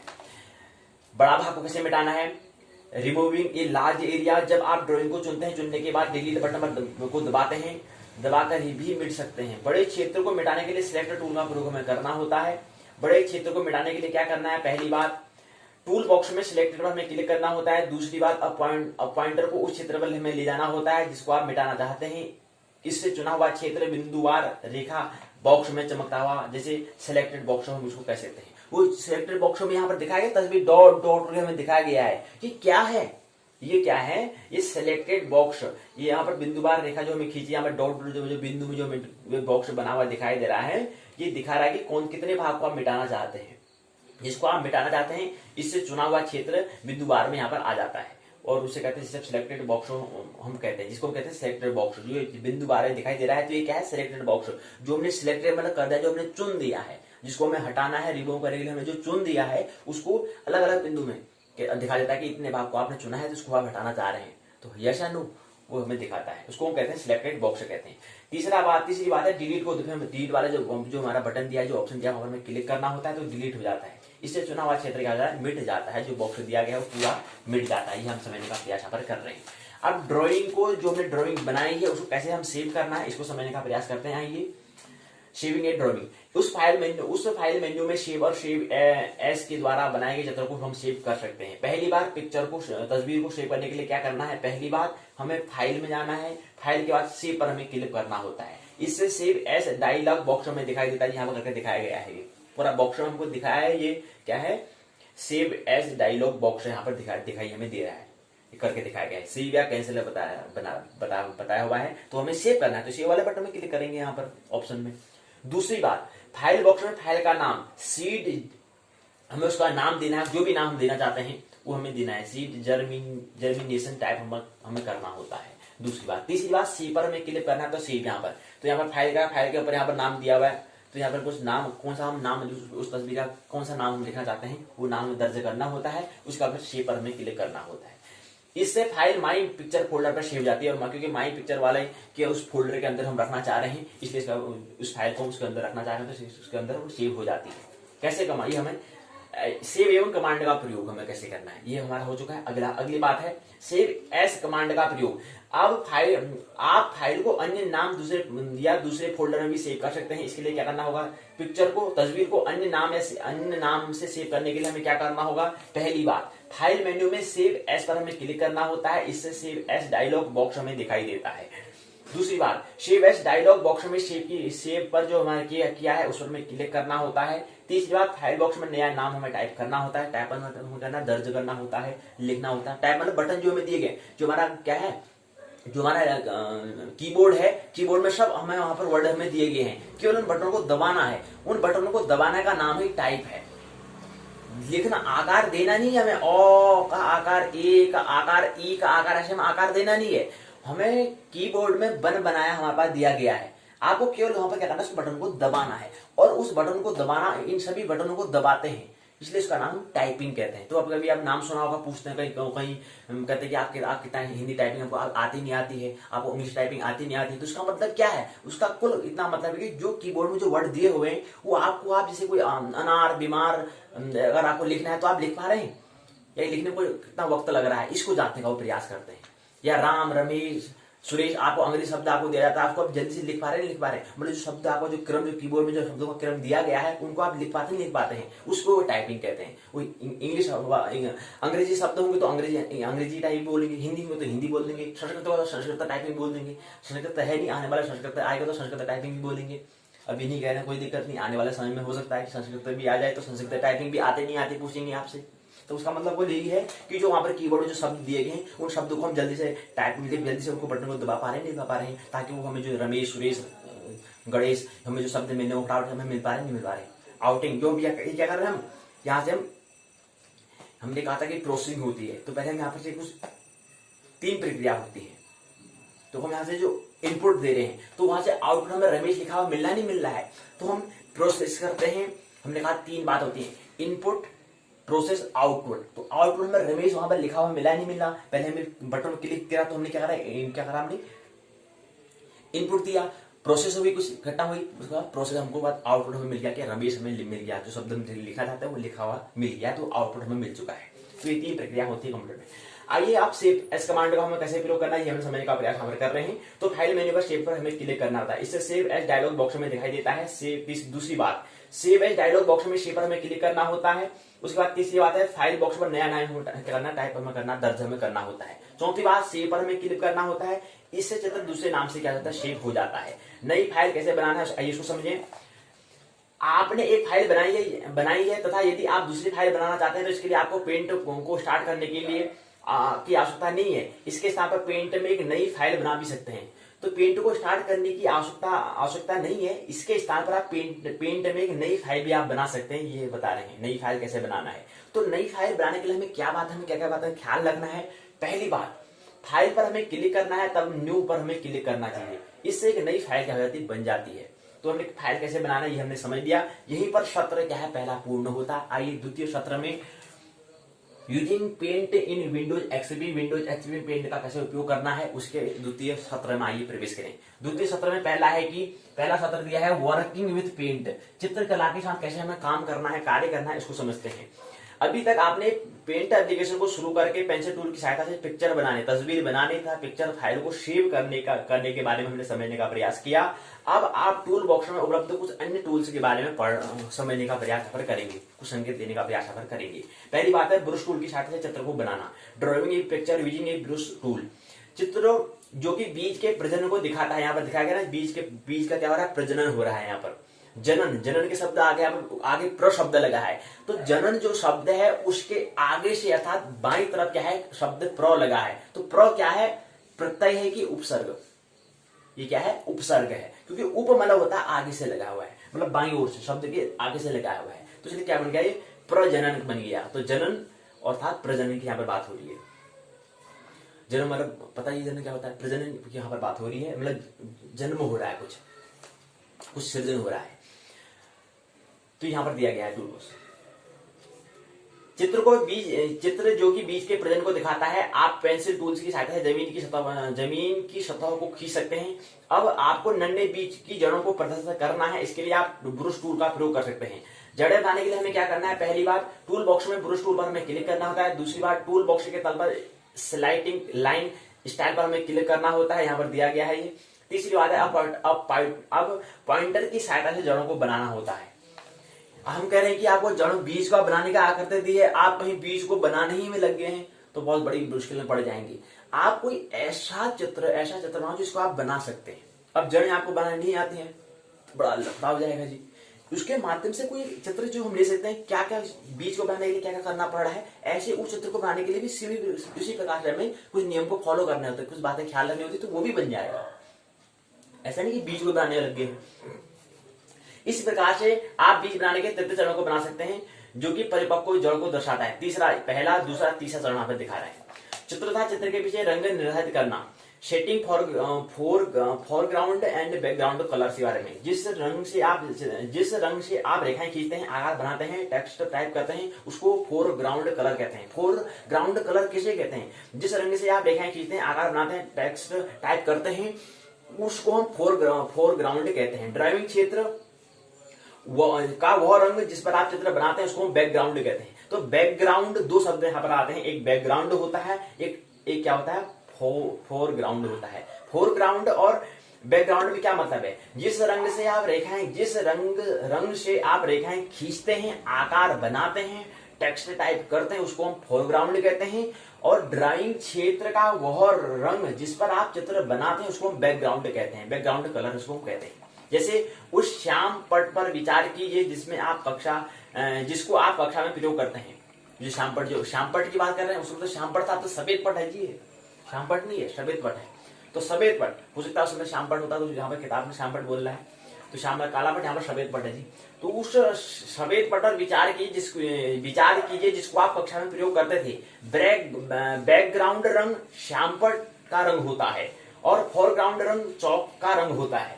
तो यहाँ पर दिखाई दे रहा है वो यही बात कर रहे हैं, क्या कह रहे हैं, ये जो यहाँ पर सफेद का जो हमें रंग दिखाई दे रहा है, एक रंग तो ये है, एक यहाँ पर जो हमने मार्कर के द्वारा पेन के द्वारा लिखा गया जो शब्द दिया गया, एक इसका भी तो रंग यहाँ पर दिया गया है।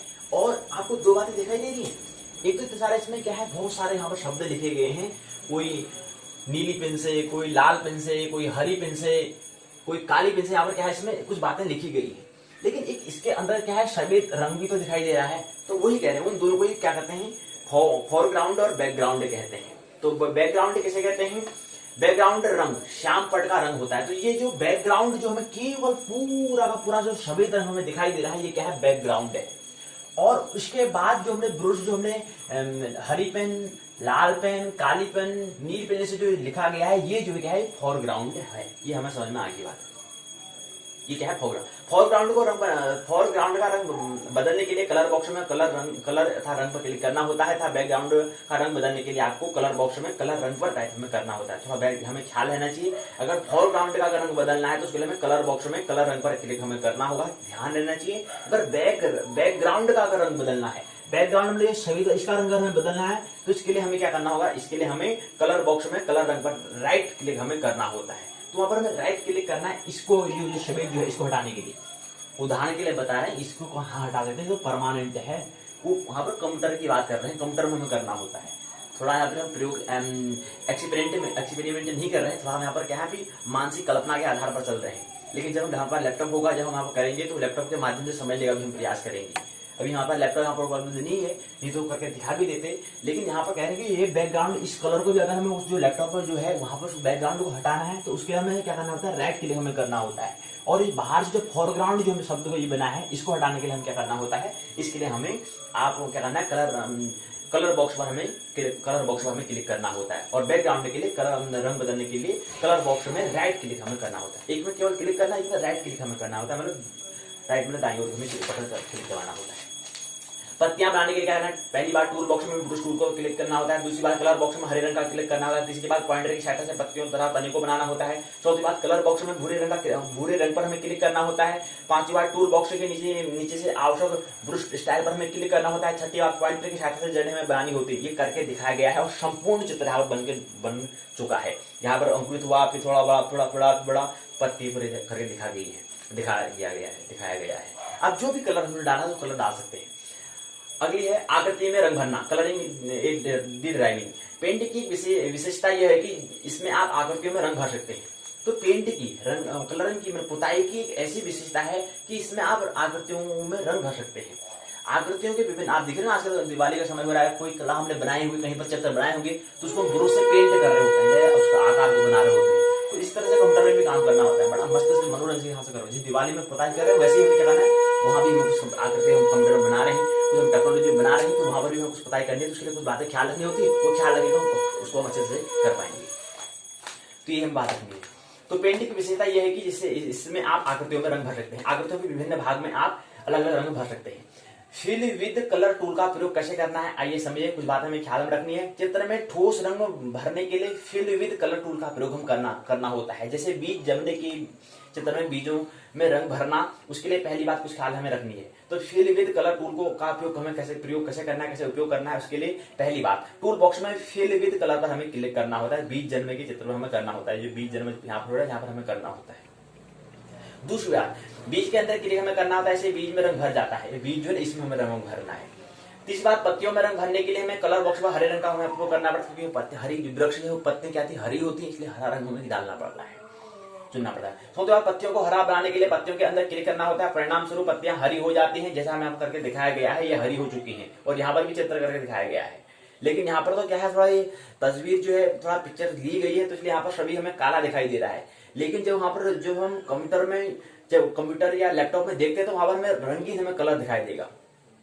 आपने देखा होगा कि फोटो दो तरह से होती है, रंगीन फोटो होती है, केवल क्या होती है, सफेद फोटो होती है। तो सफेद और रंगीन, आपने कभी गौर किया होगा पहले के समय में क्या होती थी, केवल व्हाइट टीवी होती थी। अब रंगीन टीवी, कभी आपने देखा व्हाइट टीवी भी होती है करके? आप तो सब रंगीन टीवी हो चुकी हैं। पहले एक टाइम में व्हाइट टीवी होती थी, केवल सफेद सफेद दिखता था। कुछ साल पहले क्या था, सफेद सफेद दिखता था। आज क्या रहा, रंगीन में सब रंग दिखता था। एक टाइम में जब हम देखते चले वहां पर सफेद टीवी में देखते थे, अच्छा ऐसा आकृति होती है। जब पहली बार रंगीन टीवी देखा बड़ा खुश हुआ मैं, बड़ा चमक गया, ऐसा भी कुछ होता है करके। बड़ा हमेशा क्या, जो भी हम रामायण महाभारत देखते थे वो क्या देखते थे हम, व्हाइट टीवी में, सफेद टीवी में देखने वाला थे, सफेद टेलीविजन में देखने वाला थे, व्हाइट टेलीविजन में देखते थे। जैसे ही उसी को हमने क्या करा, रंगीन कलर में, रंगीन में हम इसको क्या देखा, कलरिंग वाला, कलर वाला में जब देखा टेलीविजन में देखा तो बड़ा दिल खुश हुआ, अच्छा ऐसा भी होता है। तो मन को बड़ा प्यारा लगा वो, जो उसी चीज को जब हम रंगीन में देख रहे थे। तो दो इस समय की बात है, समय की बात होती है ना, टाइम की बात होती है। तो टाइम में क्या था, रंगीन टीवी होती थी, टेलीविजन होता था। अब क्या है, सब रंगीन टीवी हो चुकी है। तो पहले सफेद टीवी थी, अब रंगीन टीवी है। तो वही यहाँ पर बताने का प्रयास यहाँ पर कर रहे हैं। तो उसको कैसे रंगीन करना है, कैसे बनाया जाता है, कैसे वो रंगीन हो जाता होगा, वो चित्र कैसे रंगीन दिखाई देता है, ये सब बातें हमें समझनी होती है। इसको समझना ही क्या है, टेक्नोलॉजी को समझना है, अर्थात विज्ञान को, प्रकृति को समझना है। अगला आता है, ये हमें यहाँ पर तस्वीर दिखाया गया है। अगला है एयर ब्रश टूल का प्रयोग, using the air brush tool. यदि आप बीज जमने के बीज जब जन्म ले रहा है कि चित्र में मिट्टी प्रदर्शित करना चाहते हैं, तब आप एयर ब्रश टूल का प्रयोग कर सकते हैं। एयर ब्रश टूल ड्राइविंग क्षेत्र में रंग को छिड़क देता है। उसके बाद एयर ब्रश टूल की सहायता से रंग भरने के लिए क्या करना होगा, पहली बात टूल बॉक्स में एयर ब्रश टूल पर हमें क्लिक करना है। दूसरी बात कलर बॉक्स में भूरे रंग को चुनना होता है। तीसरी बात बीज जन्मे की प्रक्रिया में मिट्टी को दिखाने के लिए आप पॉइंटर को ड्रैग करके ऐसा कर सकते हैं। तो ये हमें करके दिखाया गया, बीज दिखाया, पूरा करके दिखाया गया। ये कैसे हो रहा है, क्या करना है, कुछ बातें हमें ख्याल रखनी, 2-3 बातें ख्याल रखनी, तो ऐसे बन भी जाता है। पहले से बनी हुई फाइल को खोलना, कैसे फाइल खोलते हैं, जो पहले से बनी हुई फाइल है कैसे उसको खोलना है। यदि आप बनी हुई फाइल को खोलना चाहते हैं तो पहले कुछ बातें हमें, कुछ चरणों में ख्याल रखना है, उससे फाइल खुल जाती है। पहला चरण है फाइल पर हमें क्लिक करना होता है, तब ओपन पर हमें क्लिक करना। पहले फाइल पर क्लिक करेंगे तब जाकर फिर हमें ओपन पर क्लिक करना होता है। ये ओपन यहाँ पर दिखाया गया है, फाइल क्लिक हुई उसके बाद ओपन पे क्लिक करना होता है। इससे ओपन डायलॉग बॉक्स हमें दिखाई दे रहा है, यहाँ पे दिखाई दे रहा है ओपन डायलॉग बॉक्स, ये ओपन कैंसिल, यहाँ पर 2 शब्द यहाँ पर दिए गए हैं। तो यहाँ पर ओपन पर हमें क्लिक करना होता है। दूसरी बात, फाइल के नाम पर हमें क्लिक करना होता है। मान लीजिए आपने कुछ नाम दिया है, सीड जर्मिनेशन आपने नाम दिया है, तो फाइल खोलना चाहते हैं, इस पर हमें क्लिक करना होता है। तीसरी बात, अब ओपन पर हमें क्लिक करना था, यहाँ पर ओपन दिया गया है। यहाँ पहले फाइल में देखो ये फाइल खुली है, उसका फाइल खुल गई, यहाँ पर तस्वीर आ चुकी है, ये देखिए।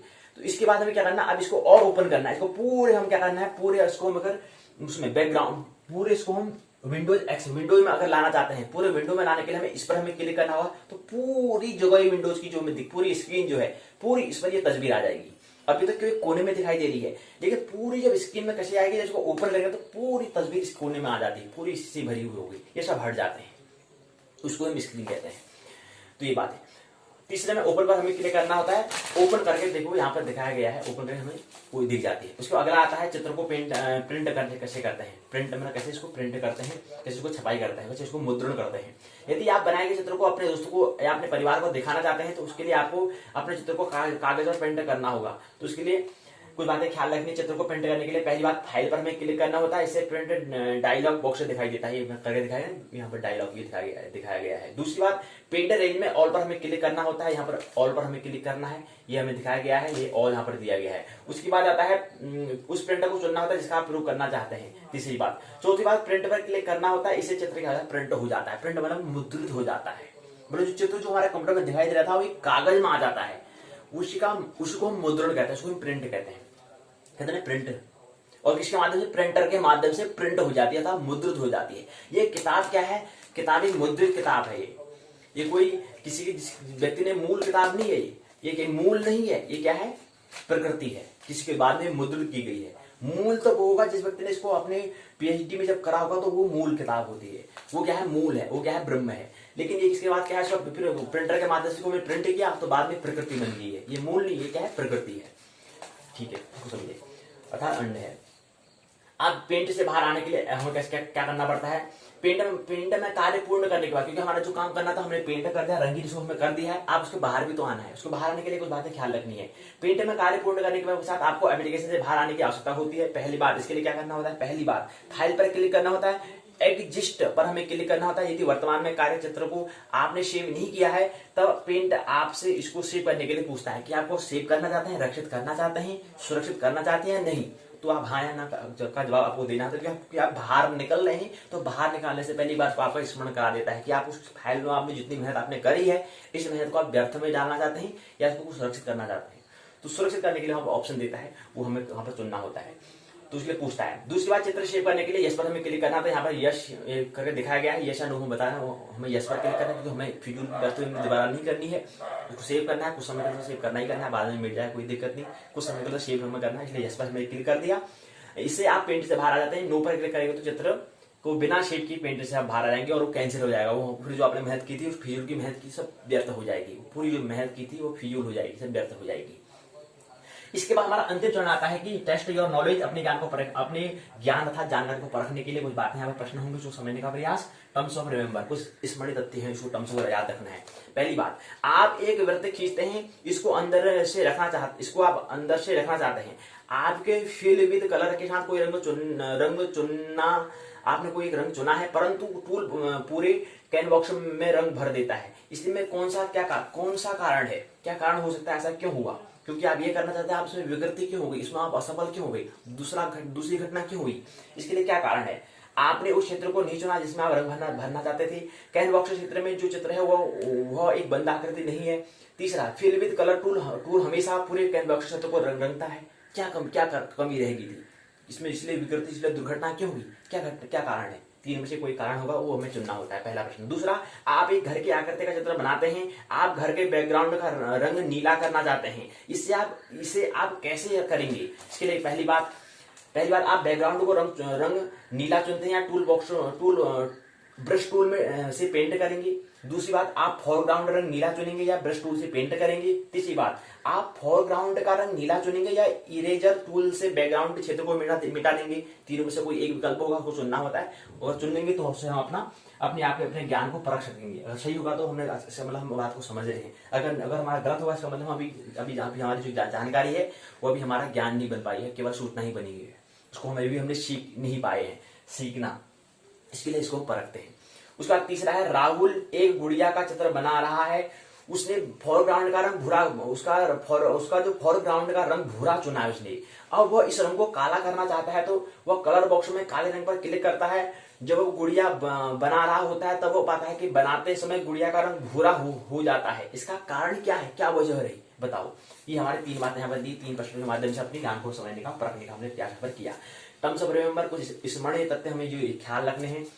पहली बात, accessories Windows XP operating system का एक भाग होता है जिसमें साधारण कार्य करने के लिए प्रोग्राम उपलब्ध होते हैं। दूसरी बात, पेंट में जो आकृति बनाई जाती है उसको विडमैप कहते हैं तथा पेंट में फाइलें बीएमपी एक्सटेंशन से सेव होती है। तीसरी बात, बीएमपी फाइल के अलावा .bmp फाइल के अलावा .gif और .gpg भी क्या है, ग्राफिक फाइलें के प्रकार होते हैं, परंतु .gif और .jpg फाइलें .bmp की तुलना में कम जगह घेरती हैं। चौथी बात, टूल बॉक्स में बटनों का एक समूह होता है जिसकी सहायता से आप पेंट में आकृति है उसमें आप रंगीन कर सकते हैं, पेंट पुताई कर सकते हैं, इसमें बदलाव कर भी सकते हैं। इसी पर क्या होता है, यहाँ पर पाठशाला का 7वां अध्याय पूर्ण होता है। अगले पाठशाला 3 दिनों के बाद हम 8वें अध्याय को समझने का प्रयास करेंगे। मध्य में 3 दिवसीय यहाँ पर कार्य हुआ, दीपोत उत्सव कार्यक्रम रहेगा 3 दिन पाठ, यहाँ पर संगठन चलता रहेगा, उसकी मध्य यहाँ पर बात कर रहे हैं, वो तो चलता रहेगा। यहाँ पर कंप्यूटर टेक्नोलॉजी का 20वां दिन है, कल 21वां, फिर 22वां, फिर 23वां दिन तो बदलता रहेगा, बढ़ता रहेगा, लेकिन पाठ हम क्या करेंगे 21, 22, 23, 24वें पाठशाला में हम 8वें अध्याय को समझने का प्रयास यहाँ पर करेंगे। आइए पाठशाला के द्वितीय भाग में प्रवेश करें। उत्तराखंड मुक्त विश्वविद्यालय के स्नातक प्रथम वर्ष के द्वितीय प्रश्न पत्र है और विषय है संस्कृत साहित्य का 18वीं पाठशाला आज है। उत्तराखंड मुक्त विश्वविद्यालय व्यक्त करता है SL 102 नीति काव्य व्याकरण अनुवाद। खंड 1 को हम समझने का प्रयास यहाँ पर कर रहे हैं। खंड 1 है नीति शतकम, इसके अंदर दूसरी इकाई को समझने का हम प्रयास करेंगे। भर्तहरि क्या है, उसके जीवन के व्रत को, उनकी वृत्ति अर्थात तैयारी अर्थात ढंग जो है, अर्थात वृत्ति आपने नाम सुना होगा, छात्र वृत्ति हम कहते हैं, छात्रों की वृत्ति, छात्रों की तैयारी के लिए कुछ सहायता, उसको हम छात्रवृत्ति कहते हैं। ऐसी फिलोसफी कहते हैं अध्ययन वृत्ति या स्वाध्याय वृत्ति भी इसको कहते हैं। तो स्वाध्याय को पूर्ति करने के लिए, कुछ तैयारी के लिए कुछ वृत्ति, कुछ सहयोग, उसको हम अध्ययन वृत्ति या स्वाध्याय वृत्ति या छात्रवृत्ति कहते हैं। तो ऐसे ही जीवन वृत्ति यहाँ पर जो भर्तहरि है उसके उनके जीवन व्रत मतलब उनके तैयारी ढंग, उनका जीवन जीने का ढंग कैसा है उसके बारे में, तथा नीति साहित्य में उनका क्या योगदान है, इसको समझने का हम प्रयास करेंगे आज की पाठशाला में इकाई 2 को समझने का प्रयास। पहली बात जन्म अर्थात स्थिति काल क्या है, पहली बात। दूसरी बात जीवन का जीने का ढंग। तीसरी बात जीवन की घटनाएं। चौथी बात कृतियां। कृति का अंतर्गत पहली बात नीति शतकम है, दूसरा श्रृंगार शतकम है, तीसरा वैराग्य शतकम, चौथा वाक्य पदीय है। तो हमने गीत में ना गुनगुनाना मतलब वाणी की बात या बोलना भजन की बात हमने यहाँ पर बात कर ली है। उसके बाद आता है कि हमने कहा कि नीति शतकम श्रृंगार और वैराग्य। नीति शतकम अर्थात प्रोटोन को अर्थात रजोगुण को दिखाता है। श्रृंगार शतकम तमोगुण को, प्रकृति के दूसरे गुण को तमोगुण को दिखाता है, यानी कि इलेक्ट्रॉन को। वैराग्य शतकम प्रकृति के तीसरे गुण को, सतोगुण को अर्थात न्यूटन को दिखाता है। तो प्रकृति के 3 गुण होते हैं, रजोगुण, तमोगुण, सतोगुण। तो सतोगुणी, तमोगुणी, रजोगुणी, तमोगुणी, सतोगुणी। तो नीति शतकम, श्रृंगार शतकम, वैराग्य शतकम, ये तीनों इसको व्यक्त करते हैं। 3 शब्द हमने बताए थे, रजो धर्म, तमो धर्म, सतो धर्म। महावारी, महामारी, महातारी, 3 शब्द हमने कहा प्रकृति के 3 गुण होते हैं। एक को हम महावारी कहते हैं, एक को हम महामारी कहते हैं, एक को हम महातारी कहते हैं। वही है रजो धर्म, तमो धर्म, सतो धर्म। ब्रह्मा, महेश, विष्णु है।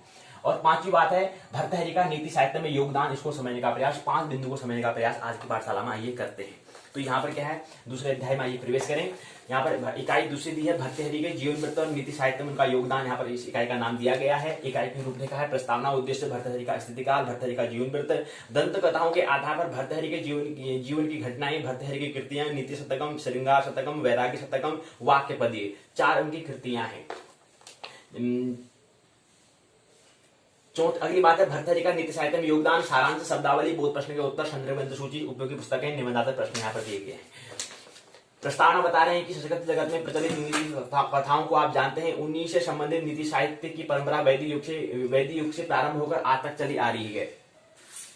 विभिन्न ग्रंथों में नीति परक संवादों, कथाओं, सूक्तियों आदि के वर्णन मिलते हैं। इसी क्रम में प्रसिद्ध नीति कथाओं की रचनाकार पंचतंत्र के रचयिता आचार्य विष्णु शर्मा का अभ्युदय हुआ, जिन्होंने नीति साहित्य का भरपूर संवर्धन किया। इसी परंपरा को आगे बढ़ाने वाले व्याकरण एवं दर्शन प्रिय व्यक्तित्व तथा पांडित्य के धनी आचार्य भर्तहरि ने नीति शतक की रचना करके लौकिक जीवन के विभिन्न पक्षों में नीतियों का उद्घाटन किया। इसी इकाई में उसको हम समझने का प्रयास करेंगे। और हमने कहा था नीति क्या है, नीति मतलब नियम, ऐसा नियम प्रकृति के अनुकूल जीने के लिए कुछ नियम होनी चाहिए, उस नियम का नाम ही क्या है, नीति। और हमने बताया कि जो ऐसे नियम जो होते हैं नियम तल पर हो सकते हैं। एक को हम कानून कहते हैं अगर बौद्धिक तल पर होगा तो, एक को हम नीति कहेंगे अगर हृदय के तल पर होगा, अगर एक नाभि के तल पर होगा उसको कहेंगे हम कूटनीति हम कहेंगे। अर्थात अपनी निजता, अपनी स्वतंत्रता को अगर हमें कोई किसी के बातों से अगर हमारी स्वतंत्रता को अगर छीनता है तो उसके लिए कूटनीति का हमें उपयोग करना पड़ता है। अर्थात ऐसा नियम कूटनीति, ऐसा नियम का हमें उपयोग करना पड़ेगा जिससे कोई बात में से करता है, कोई आपस में कोई 2 लोग आपस में बात कर रहे हैं, आपस में बात करते करते दूसरे कोई व्यक्ति, जो पहला व्यक्ति है वो दूसरे व्यक्ति को कुछ ऐसी बातें कर देता है जिससे वो क्या आता है, उसको अपने अंदर में घृणा होती है, यार मैं तो ऐसा हूँ, यार मैं तो हमेशा फेल होता हूँ, यार मैं तो अच्छे नंबर ही नहीं आते हैं। तो यहाँ पर उसको कूटनीति का उपयोग करना है। क्यों? उसके कहने से वो फेल हो गया ऐसा नहीं है, क्योंकि उसको अगर थोड़ा वो जीने की कला अगर वो सीख गया होगा तो वहां पर कूटनीति का उपयोग करेगा। इसका जिक्र अगर आपको कूटनीति को समझना है तो आचार्य चाणक्य की उनने जो वहां पर कृति दी है उसको समझे। तो भरपूर कूटनीति का उपयोग करते हैं आचार्य चाणक्य, तो वहां पर उसको समझने का प्रयास वहां पर कर सकते हैं। तो कूटनीति का कुल मतलब ये होता है कि मेरी निजता का, जहां पर मैं, क्योंकि महत्वपूर्ण क्या है, आनंद महोत्सव पूर्व जीवन जीना है, मस्ती से हमें रहना है। केवल एक अभिनय हमें कला हमें करनी होती है, उसके लिए हम क्या है, आनंद महोत्सव रूप में जीवन जीना है। लेकिन दूसरों की बात मेरे आनंद को अगर कम करती है तो वहां पर क्या आपको करना है, नियम का उपयोग हमें करना है। अर्थात नियम कौन सा, हमें वहां पर राजनीति हमें उपयोग नहीं करनी है, राजनीति को ही हम कानून कहते हैं। दूसरा है नीति, नीति से भी काम चलने वाला नहीं।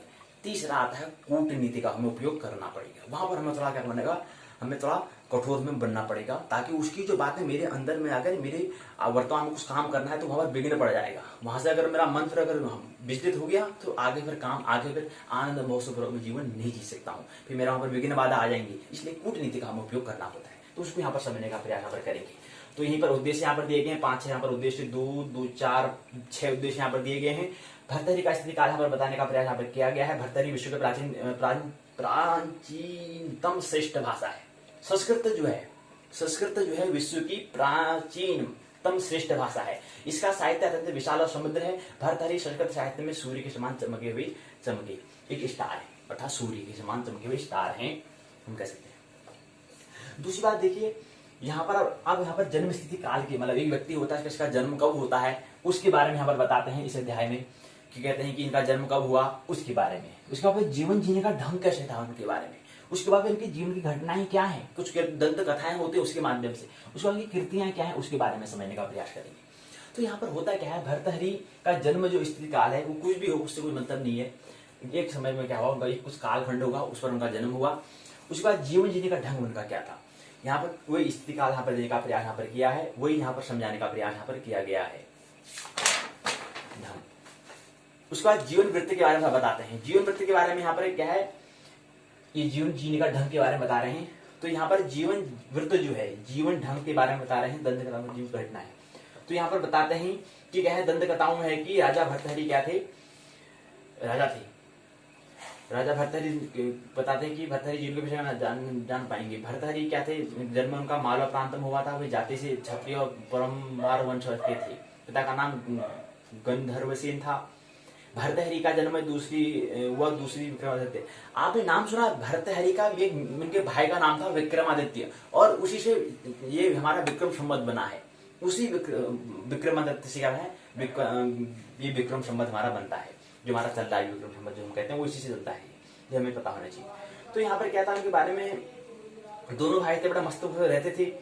लेकिन बाद में क्या होता है कि भर्तहरि के साथ विक्रमादित्य और विक्रमादित्य के साथ भर्तहरि का नाम को अभी कभी भी अलग नहीं किया जाता है। दोनों भाई हैं, बड़ा दोनों का अच्छा में सहयोग है। दोनों बड़े हंसते हुए रहते थे, मस्त रहते थे।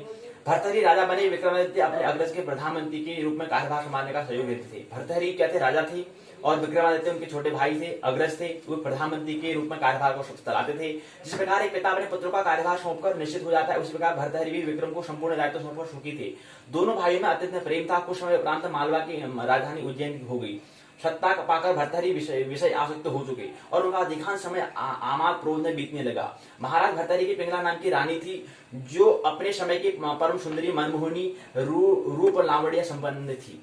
तो भर्तहरि क्या है, अपने राजा है, मस्त हैं। लेकिन क्या होता है भाई, यहाँ पर प्रकृति के गुण है भाई।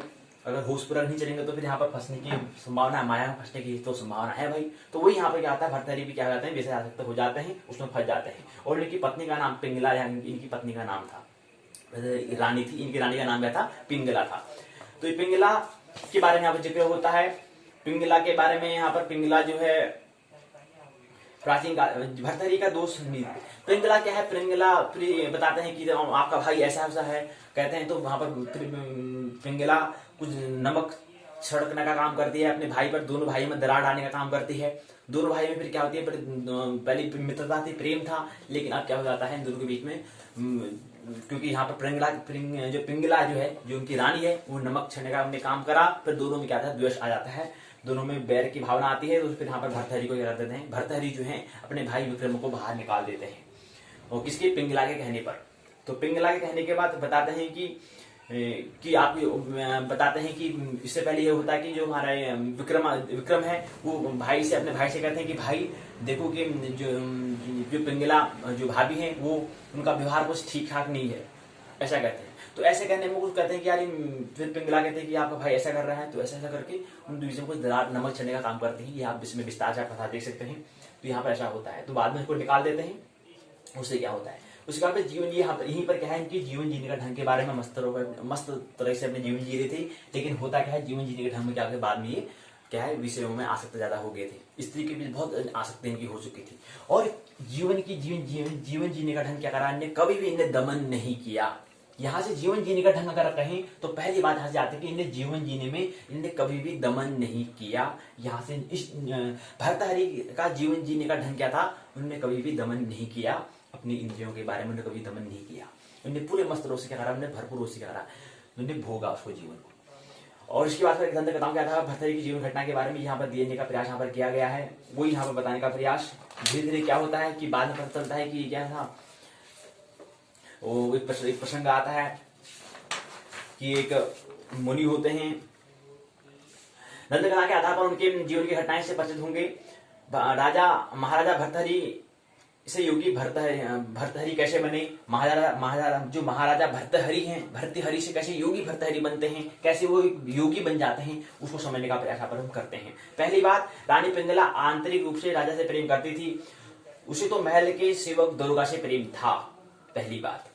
उसके बाद होता क्या है, उस बार राजा अपनी रानी पिंगला से बहुत प्रेम करते थे। उन्होंने एक फल स्वयं, एक फल मिलता है, ऋषि को फल देते हैं, ब्राह्मणों को फल देते हैं। वो फल क्या है, वो क्योंकि राजा अपनी पत्नी अपनी रानी से पिंगला से बहुत प्रेम करते थे, तो वो फल स्वयं ने खाकर रानी प्राण पिया रानी पिंगला को दे देते हैं।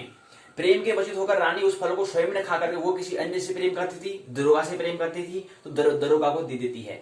दरोगा भी क्या है, दरोगा भी प्रियतम से प्रेम करता था, उसने भी वो फल उसने भी स्वयं नहीं खाया, वह भी क्या करा, उसने दरोगा भी रानी से सच्चा प्रेम नहीं करता था, वह भी उसी नगर की वैश्या से प्रेम करता था, तो वह फल उसने भी नहीं खाकर स्वयं क्या करा, अपने प्रेमिका वैश्या को दे दिया। और वैश्या जो थी, वैश्या ने अपने मन में विचार किया कि मैं इस फल को खाकर यदि मैं अमर भी हो जाती हूँ तो मेरी सारी आयु है पाप कमाने में बीत गई है, मैं आगे भी पाप को ही कमाऊंगी, इसलिए ऐसे उसके मन में विचार आया।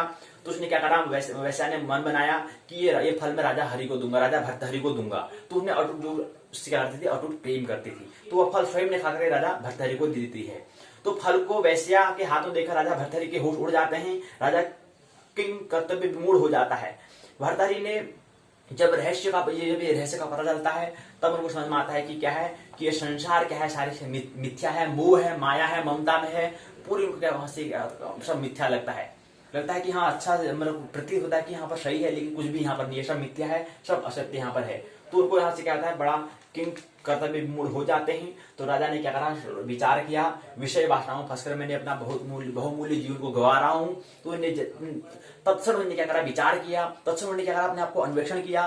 तो उन्होंने अपने आप को टटोला कि मैं क्या कर रहा हूँ, मैं तो यहाँ पर संसार में क्या है, मैं अपनी समय को खाली व्यर्थ गवा रहा हूँ, मिथ्या कर रहा हूँ, और मिथ्या चीज में मिथ्या में समय व्यतीत कर रहा हूँ, तो ये मेरी नासमझी का यहाँ पर क्या है, प्रतीक है। उसने तुरंत उन्हें विचार विमर्श किया, और तत्पश्चात उन्होंने क्या करा, अपने जीवन को, क्योंकि परमात्मा ने जीवन दिया था, उसको सार्थक बनाने के क्या कर दिया, उन्होंने वैराग्य को प्राप्त कर लिया। और अत्यंत दुखी होकर उन्होंने अपने मन में विचार किया, और एक महत्वपूर्ण श्लोक उन्होंने बताया, या चिंतयामि सततम मयि सा विरक्ता सापयन्निमिच्छति जनम सहजनो अन्यशक्तः अस्मृतकृते च परिश्वस्यति कदाचिन्दन्या धिक्तां च तम च मदनम च इमाम च माम च। कहते हैं कि मिथ्या लगा उनको, मैं इस पिंगला रानी पिंगला से मैं प्रेम करता हूँ, ये तो किसी और से प्रेम करते हैं, और वो भी किसी और से, तो उसको मिथ्या लगा। उन्होंने कहा प्रेम भी क्या है, प्रेम से आगे, प्रेम से भी काम चलने वाला नहीं है, अब तक उनको भक्ति को प्राप्त करना है, तो प्रेम से आगे भक्ति की ओर प्रार्थना करते हैं, तो वहीं से करते हैं, तुरंत वो तत्क्षण वैराग्य को प्राप्त करते हैं। तो राजा भर्तहरि ने क्या करा, कभी भी हमने जीवन को उन्होंने दमन नहीं किया। वही जीवन जीने का यहाँ से हमें सीख मिलती है कि उन्होंने कभी भी इंद्रियों का दमन नहीं किया, पूरा उन्होंने जीवन को भोगा, ये हमें ख्याल रखना चाहिए। तो जिसके लिए मैं निरंतर चिंतन सोचता रहता था कि वो मेरे प्रति प्रेम करती है, विरक्त करती है, वह अन्य पुरुष की इच्छा करती है, वह पुरुष अन्य स्त्री पर आसक्त है, वह अन्य स्त्री मुझ पर आसक्त है, अर्थात ऐसी उस रानी को, रानी के प्रेमी दरोगा को, और दरोगा वैश्या पर मुझ पर धिक्कार है, वैश्या पर मुझ पर भी क्या है, धिक्कार है। मैं स्वयं में जो मूल में दूसरों से मैं खुशी लेने को चला हूं, दूसरे से मैं खुश हो सकता हूँ, मैं ये पहले मेरी यात्रा थी, अब मैं स्वयं खुशी होना चाहता हूँ, इसलिए मुझे क्या करना पड़ेगा, इसलिए मेरे को आप दूसरों पर आसक्त नहीं होना पड़ेगा, मैं स्वयं अपनी यात्रा करूंगा, स्व यात्रा करूंगा।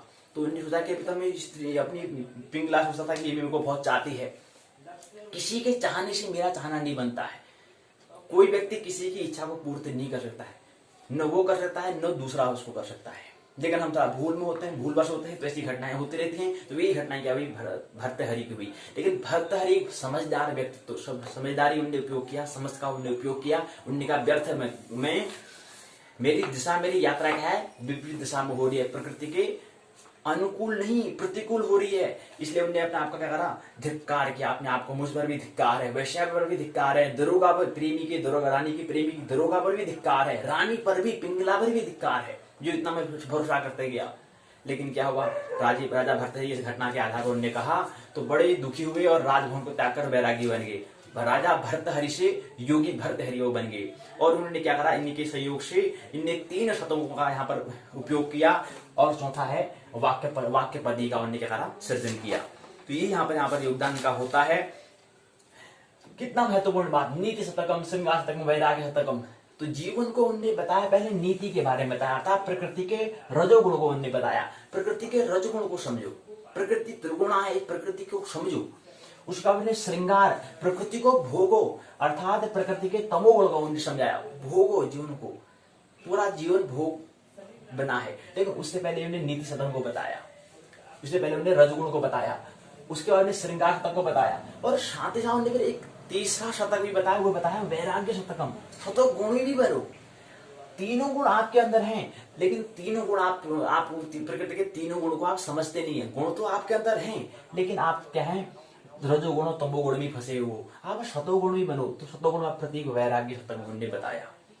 तो ये 3 है। उसके बाद प्रकृति त्रिगुणा से आगे एक गुण और होता है, वो होता है निर्गुण। वहां पर भी आपको पहुंचना होता है। ये हमें यहाँ पर कृतियों में मिलता है। भर्तृहरि कृतियों के बारे में वही बता रहे, 3 शतकम होते हैं, नीति शतकम, श्रृंगार शतकम और वैराग्य शतकम। नीति शतकम में क्या दिया है, नीति के बारे में बताया है भर्तृहरि ने।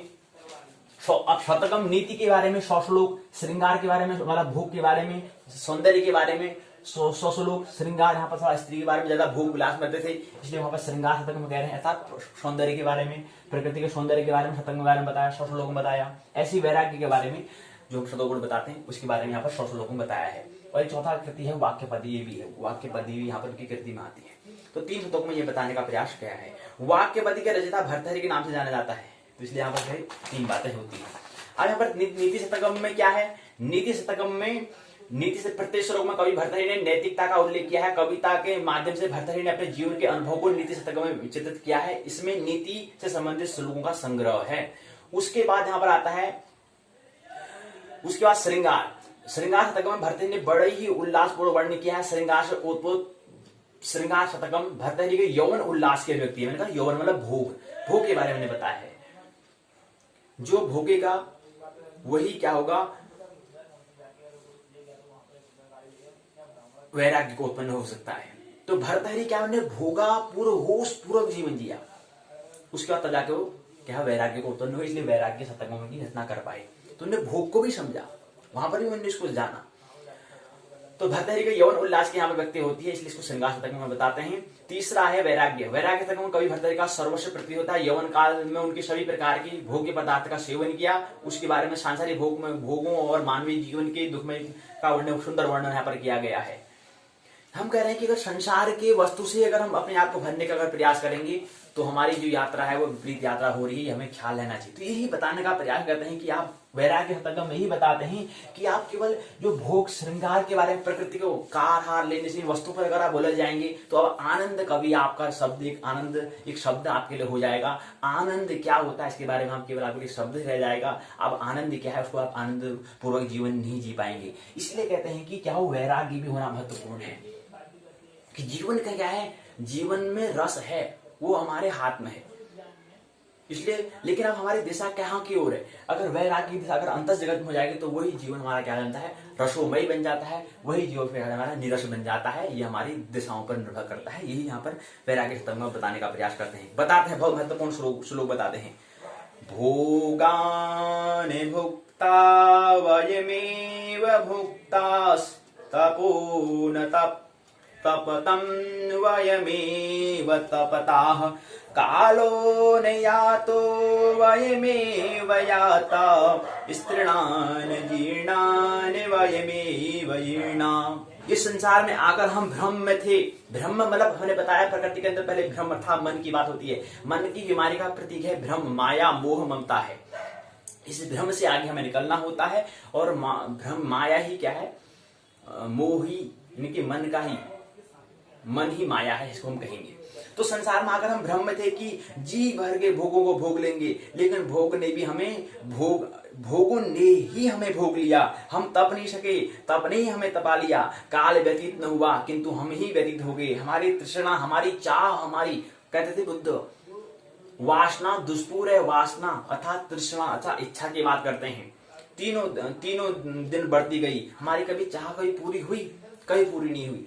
तो हमारे इसलिए वैराग्य होना चाहिए, विराम होना चाहिए। रोग को हमें क्या करना, इसका उपचार हमें करना समय रहते हुए, किंतु हम ही समाप्त हो गए। इस प्रकार भर्तृहरि ने संतोष को परम धर्म और वैराग्य को इसका परम साधन माना है। वाक्यपदी में बताते हैं कि 3 खंड इसमें दिए गए हैं। 3 खंड व्याकरण के बारे में यहाँ पर बताया गया है। भर्तृहरि की कृत वाक्यपदी में व्याकरण दर्शन के बारे में, और चौथा जो वाक्यपदी इसमें व्याकरण के बारे में कुछ यहाँ पर भर्तृहरि ने बताया है। दूसरी बात है भर्तृहरि का नीति साहित्य में योगदान, इसको बताने का प्रयास, कुछ यहाँ पर बहुत प्रश्न दिए गए हैं, 2-3 प्रश्न दिए हैं, उसको समझने का प्रयास करेंगे। उनका बहुत महत्वपूर्ण श्लोक बताते हैं। क्या बताते हैं महत्वपूर्ण, ज्यादा इन श्लोक यहाँ पर दिए गए हैं। इस श्लोक यहाँ पर दिए गए हैं। कृत्यों के बारे में बताने का प्रयास किया है, सारांश यहाँ पर बात दी हुई है। बोध प्रश्न के यहाँ प्रश्न दिए गए हैं, शब्दावली यहाँ पर दिए गए हैं, और उसके बाद यहाँ पर बोध प्रश्न के उत्तर, संदर्भ ग्रंथ सूची, उपयोगी पाठ्य सामग्री यहाँ पर दी है। प्रश्न पूछे निबंधात्मक बड़े प्रश्न। भर्तृहरि की स्थिति काल को समझाइए। दंत कथा के आधार पर भर्तृहरि के जीवन से संबंधित घटनाओं को बताओ। भर्तृहरि के नीति साहित्य में योगदान को लिखिए। ये 3 प्रश्न पूछे गए हैं। यहीं पर क्या है, इकाई 2 पूर्ण होती है। अगले कल की पाठशाला से हम क्या करेंगे, नीति शतकम के जो यहाँ पर उत्तराखंड मुक्त विश्वविद्यालय में 60 श्लोक रखे गए हैं, उनको समझने का प्रयास हम तृतीय इकाई से प्रारंभ करना शुरू कर देंगे। मानना नहीं है, जानना है, आनंद महोत्सव पूर्वक जीवन जीना है, एक कलाकार हमें बनना है, एक हमें कौशल, हमें अपनी कौशलता, अपने स्किल, जो हमारा हुनर है वो हमें बनना है, किसी की देखा देखी में। ख्याल रही, श्रीमद् भगवद गीता का मतलब क्या है, कौशल योग्य हमें गाना है, गुनगुनाना है। जो हमारे अंदर बीज पड़ा है उसको समय रहते हमें गुनगुनाना शुरू कर देना है, नहीं तो जीवन चलते रहेगा, फिर वही होगा, पुनरअपि जननम पुनरअपि मरणम वाला हिसाब चलता रहेगा। इसलिए समय रहते ही श्रीमद् भगवद गीता से कुछ संकेत हमें लेना है, क्योंकि यहाँ पर श्रीमद् के बारे में अर्थात ब्रह्म के बारे में कुछ संकेत मिलते हैं, कौशल के बारे में, हुनर के बारे में, आत्मा के बारे में कुछ संकेत मिलते हैं। इसलिए समय रहते इसका कुछ इसको जिक्र हमें कर लेना है, और अपने आप को कुछ संकेत हमें ले लेने हैं, ताकि हमें स्मरण आ जाए। मानना नहीं, जानना है। आनंद महोत्सव पूरा जीवन जीना है। दीपोत्सव, दीप धन उत्सव आ रहा है, तो एक दीपोत्सव को एक भल्लो हर्ष उल्लास से हमें मनाना है।